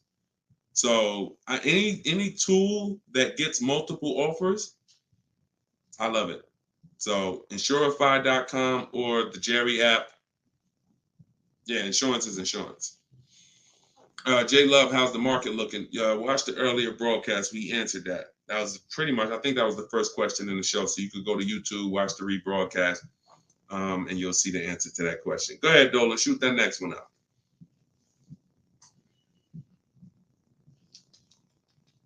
Okay, what is a third-party offers? What is a third-party restriction? Third-party restriction is a restriction in your lease contract that says you cannot sell direct to a used car buyer other than a dealership of the same brand. So we get bids from Carvana, CarMax, Driveway, Kelly's Blue Book Instant Cash Offer, Car Gurus, and AutoNation. 3 of those offers are from local dealers. 3 of those offers are from online car buyers. And they cut a check same day. Simple process. They compete. Third-party restriction means you can't sell direct to them. You would have to buy the car and resell it. We don't do that. We sell to a dealer of the same brand. We get bids from a dealer of the same brand. So that's what a third-party restriction is, and that's how we handle those. All right. Go ahead, Dolan. Everything I'm teaching for those who just came on is in my new digital book. It's called Car Shopping. Well, it used to be called Car Shopping for people that hate car shopping. Now it's just Cars from Home. 7 steps to saving time, money, and avoiding dealerships. So for those of you who want the same results that you're seeing from all these people, if you want those below market deals to be your below market deals, and you get the roadmap, you get the guide, it's a step-by-step blueprint. First step is, because many of you don't know the 7 steps. Those of you who have the book, you know it. First step is the most important question. How many years are you keeping the car? That's the 8-year rule. That's going to help you decide whether you need to buy or shop for a great lease deal. Second step is the equity assessment. Third step is deal structure, and it's deal-focused budgeting. We don't just budget. Budgeting is whatever it is, I'll just budget and I'll see what I could afford. No, we budget for a deal. You need to know what a deal. When I'm budgeting for a lease, I'm budgeting to see if the lease is great, this is what it should cost. If I'm budgeting for a purchase, I'm budgeting, this is how much a great deal should be. I'm coming up with my max offers way before I ever go look at cars. So that's day 3. That's step 3, deal structure. Step 4 is shopping, not buying. Step 5 is multiple offers. That's when we're in the market. Step 6 is paperwork and protection. Step 7 is delivery. 7-step process. So everything is in there step by step. You can get your copy for 75% off as part of our book launch. It's in my TikTok bio, in my Instagram bio, or if you're on Facebook or YouTube, it's in the comment section, or you can scan the QR code on the screen. If you're watching us on TV, you can scan that QR code with your camera to get your copy. Be in your inbox in 5 minutes. Okay, this is Wes from Facebook. How do you feel about vehicles that are well over MSRP? Don't. See, I mean, if you guys can't see that you need help, because the language you're using is really desperate language.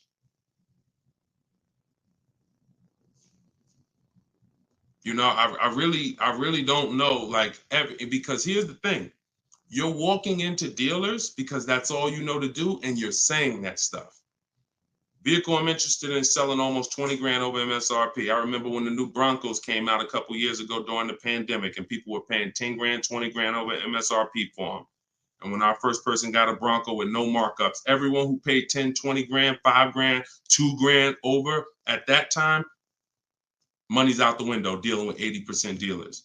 And then you go in and you say this stuff that just works against you. Oh man, yo, you go into another dealer. Hey, what's this? Oh, y'all got, how much y'all asking for this? Well, we're asking 10,000 over sticker. Oh, okay, that's better than the other deal. This other deal I was in, they was asking 20 grand over sticker. Negotiating against yourself. How you gonna turn around and ask me for money off when you just said that the price, because I'm 10 grand over, I'm good. Oh man, you only 5 grand over stickers. Man, you all right, this is good because the other one was 20 grand over sticker. Okay, so don't ask me nothing about my 5 at all. You interested? Because you know, hey, yeah, you know, let's talk. What's the payment like on this? All right, come on, have a seat here. This is you going out with the cleaver in your head. I don't know how else to tell you. Like, sometimes I'm nice. I'm a nice guy. I wouldn't be doing this if I wasn't a nice guy. This is what God put me here to do. But I'm telling you, you're a sheep to slaughter. If you don't learn this strategy, you are a sheep to slaughter, and every single time you buy cars, you're overspending by, you go out right here. Now, if you get bids and you start to see, okay, man, I could get that car not only for this. We had somebody come on the show the other day, and she said, man, I got a brand new 2024 BMW X4M, the M. And she said, I got the bids. I got 4 grand off and another 3,000 for my military. I saved 7 grand. Bids sitting at home. Some people going in the BMW dealers paying 5 grand over sticker for the brand new, newly designed 2024 M. So, any way I could get it, I'll break down the numbers and let you see. That sound like this guy and these people he's showing getting way different results than I'm getting. And sometimes I'm gonna just be straight up with you. You $24. I don't know. So go ahead. I don't know, because that's it. All I could do is just follow the show and listen to what we're talking about so you can understand. Go ahead. Go ahead, Dolan. You can't make people. It's crazy. Like, literally, you cannot make people. Like, I could sit on here, talk to them blue in the face, talk about the money, show the people. You can't make it. I can't make y'all. So only the minority of people who are like, yo, you know what? This dude, I've been public for 3 years. If what I was teaching wasn't working, if I was scamming, if people were getting my stuff, we wouldn't be 5-star reviews. We wouldn't have 2 million followers. It would have came out a long time ago. I've been doing free master classes for 3 years. This would have been out by now. So understand, I'm fighting for your money. I'm fighting to protect your money. And I never had a book for $24. The least expensive way to work with me before my book came out was $397. I'm gonna let that sink in. The least expensive way to work with me prior to my book coming out was $397. And people didn't bat an eye. Some of you been in my master classes. You've been in my free master classes. You know, oh man, I can't work personally with Deshone. I can't get his step-by-step strategies until I invest in his program. All those people that y'all seeing been investing in my program since the pandemic. I never had something for $24 that you could get everything I teach. It took me everything because I priced the book at $97. I said, it's not fair. It's not fair that I'm going to help you save thousands and thousands of dollars and I'm charging the same price for daggone books that are talking about wizards and fairies. That's not fair. But, you know, I got to be obedient. God told me to do this, I'm going to do it. I don't know how long I'm going to do it. But for now, You can get your book you can get your book for 75% off in my TikTok bio, in my Instagram bio, in the comment section. YouTube and Facebook. TikTok, is it better to get a car loan from a credit union? No, we use a process. Everything we do is bids. So if you're new to this, we use a process called the bank bidding war, where it's 3 rounds. So before we look for a car, if I'm looking at a Honda, first thing I'm going to do is see, does the Honda I'm looking for have any special interest rates? 0%, 0.99%, 1.99%. That's going to eliminate my needing to shop for any bank loans, because a special subvented interest rate is like a finance rebate. They're giving you rebates in the form of financing. So no one can compete with that. So once I do round 1, if there's no special interest rates, now we start getting our bids for the car. Or if I'm looking for a used car, we start, shopping the marketplaces, narrowing it down to the ones that are going to be the best value. And then once we see who wins the bid, we find our car, we lock up that car, and then we go and we start round 2 of the bank bidding war, which is going to be our credit union, our banks, online lenders, going online and letting everyone access our credit with a hard pull. Because if you do this right, this weighs on your credit just like one hard inquiry. So if one hard inquiry drops your score 10 points, you could have 20 hard inquiries in this 48-hour period, and it's going to drop at the same 10 points. So we do that, and whoever gets the best rate, whoever makes us the best offer from round 2, then we call the dealership and we give them an opportunity to beat it, and that's round 3. The dealers have 7, 10, 15 banks. Any of their banks can beat it. That's the bank bidding war. Everything we do is a bid. There's no price assurance shopping the old way. Not only are you overpaying, even if you get a good deal, you're going to question it because you don't have enough offers to compare it to. Once you have enough offers, I had 10 banks compete for my business. I know I got the best rate. We need to know. That's the name of the game. Price assurance, guarantees. These are words that you haven't had in your car buying experience. I'm guaranteeing. If I ask any of these people here that I showed you, Tiffany with the Mazda earlier, Sean with the $20,000 off his F-150, Charles with his Palisade lease. If I asked any of these people, if you said, hey, look, are you willing to bet me $500 that there was no better offer in the market that you could have got, they'll all take the bet. I'll take the bet. But if I asked you, and I took listen, what's the last car you bought? Okay, are you willing to bet $500 that there wasn't any lower offer in the market for that same car? Would you take the bet?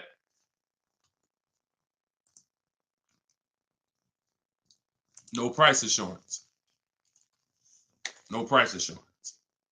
Price assurance only comes through multiple bids, multiple offers. All right? All right, y'all. I think we're going to wrap. Thank you, Nita. I'm glad you enjoyed that. We've been on for about an hour. This is our 7 p.m. show. You may see the rebroadcast. We'll see the rebroadcast. You can invite your friends to the rebroadcast. We play them throughout the day on all our channels. Everything I'm teaching is out of my book. You guys know that. If you want to attend my free masterclass, we have a link in the comment section for you. It's called Everything You're Doing Wrong, Buying, Selling, and Leasing Cars. It's about an hour. So you could go there. Hold on. We're going to wrap, Dolan. Man, I'm tired. I'm tired, man. We'll wrap an hour and 2 minutes, man. Everybody can come back, join us on another live show because we got tons of questions. We could never get through all the questions. Once the stream starts heating up, we can't get through all the questions. So if you want to attend my free masterclass, it's a link in the comments, or if you're on Instagram, there's a link in my bio. You can attend. It's an hour long, and then we do Q&A after. And then if you, of course, want the book, you guys know where it's at, in the comment section or in my bio. Other than that, I'll see you all on the next show. Shout out to everybody who joined, and it was good to see you all. All right, I'll see you all on the next stream. God bless you.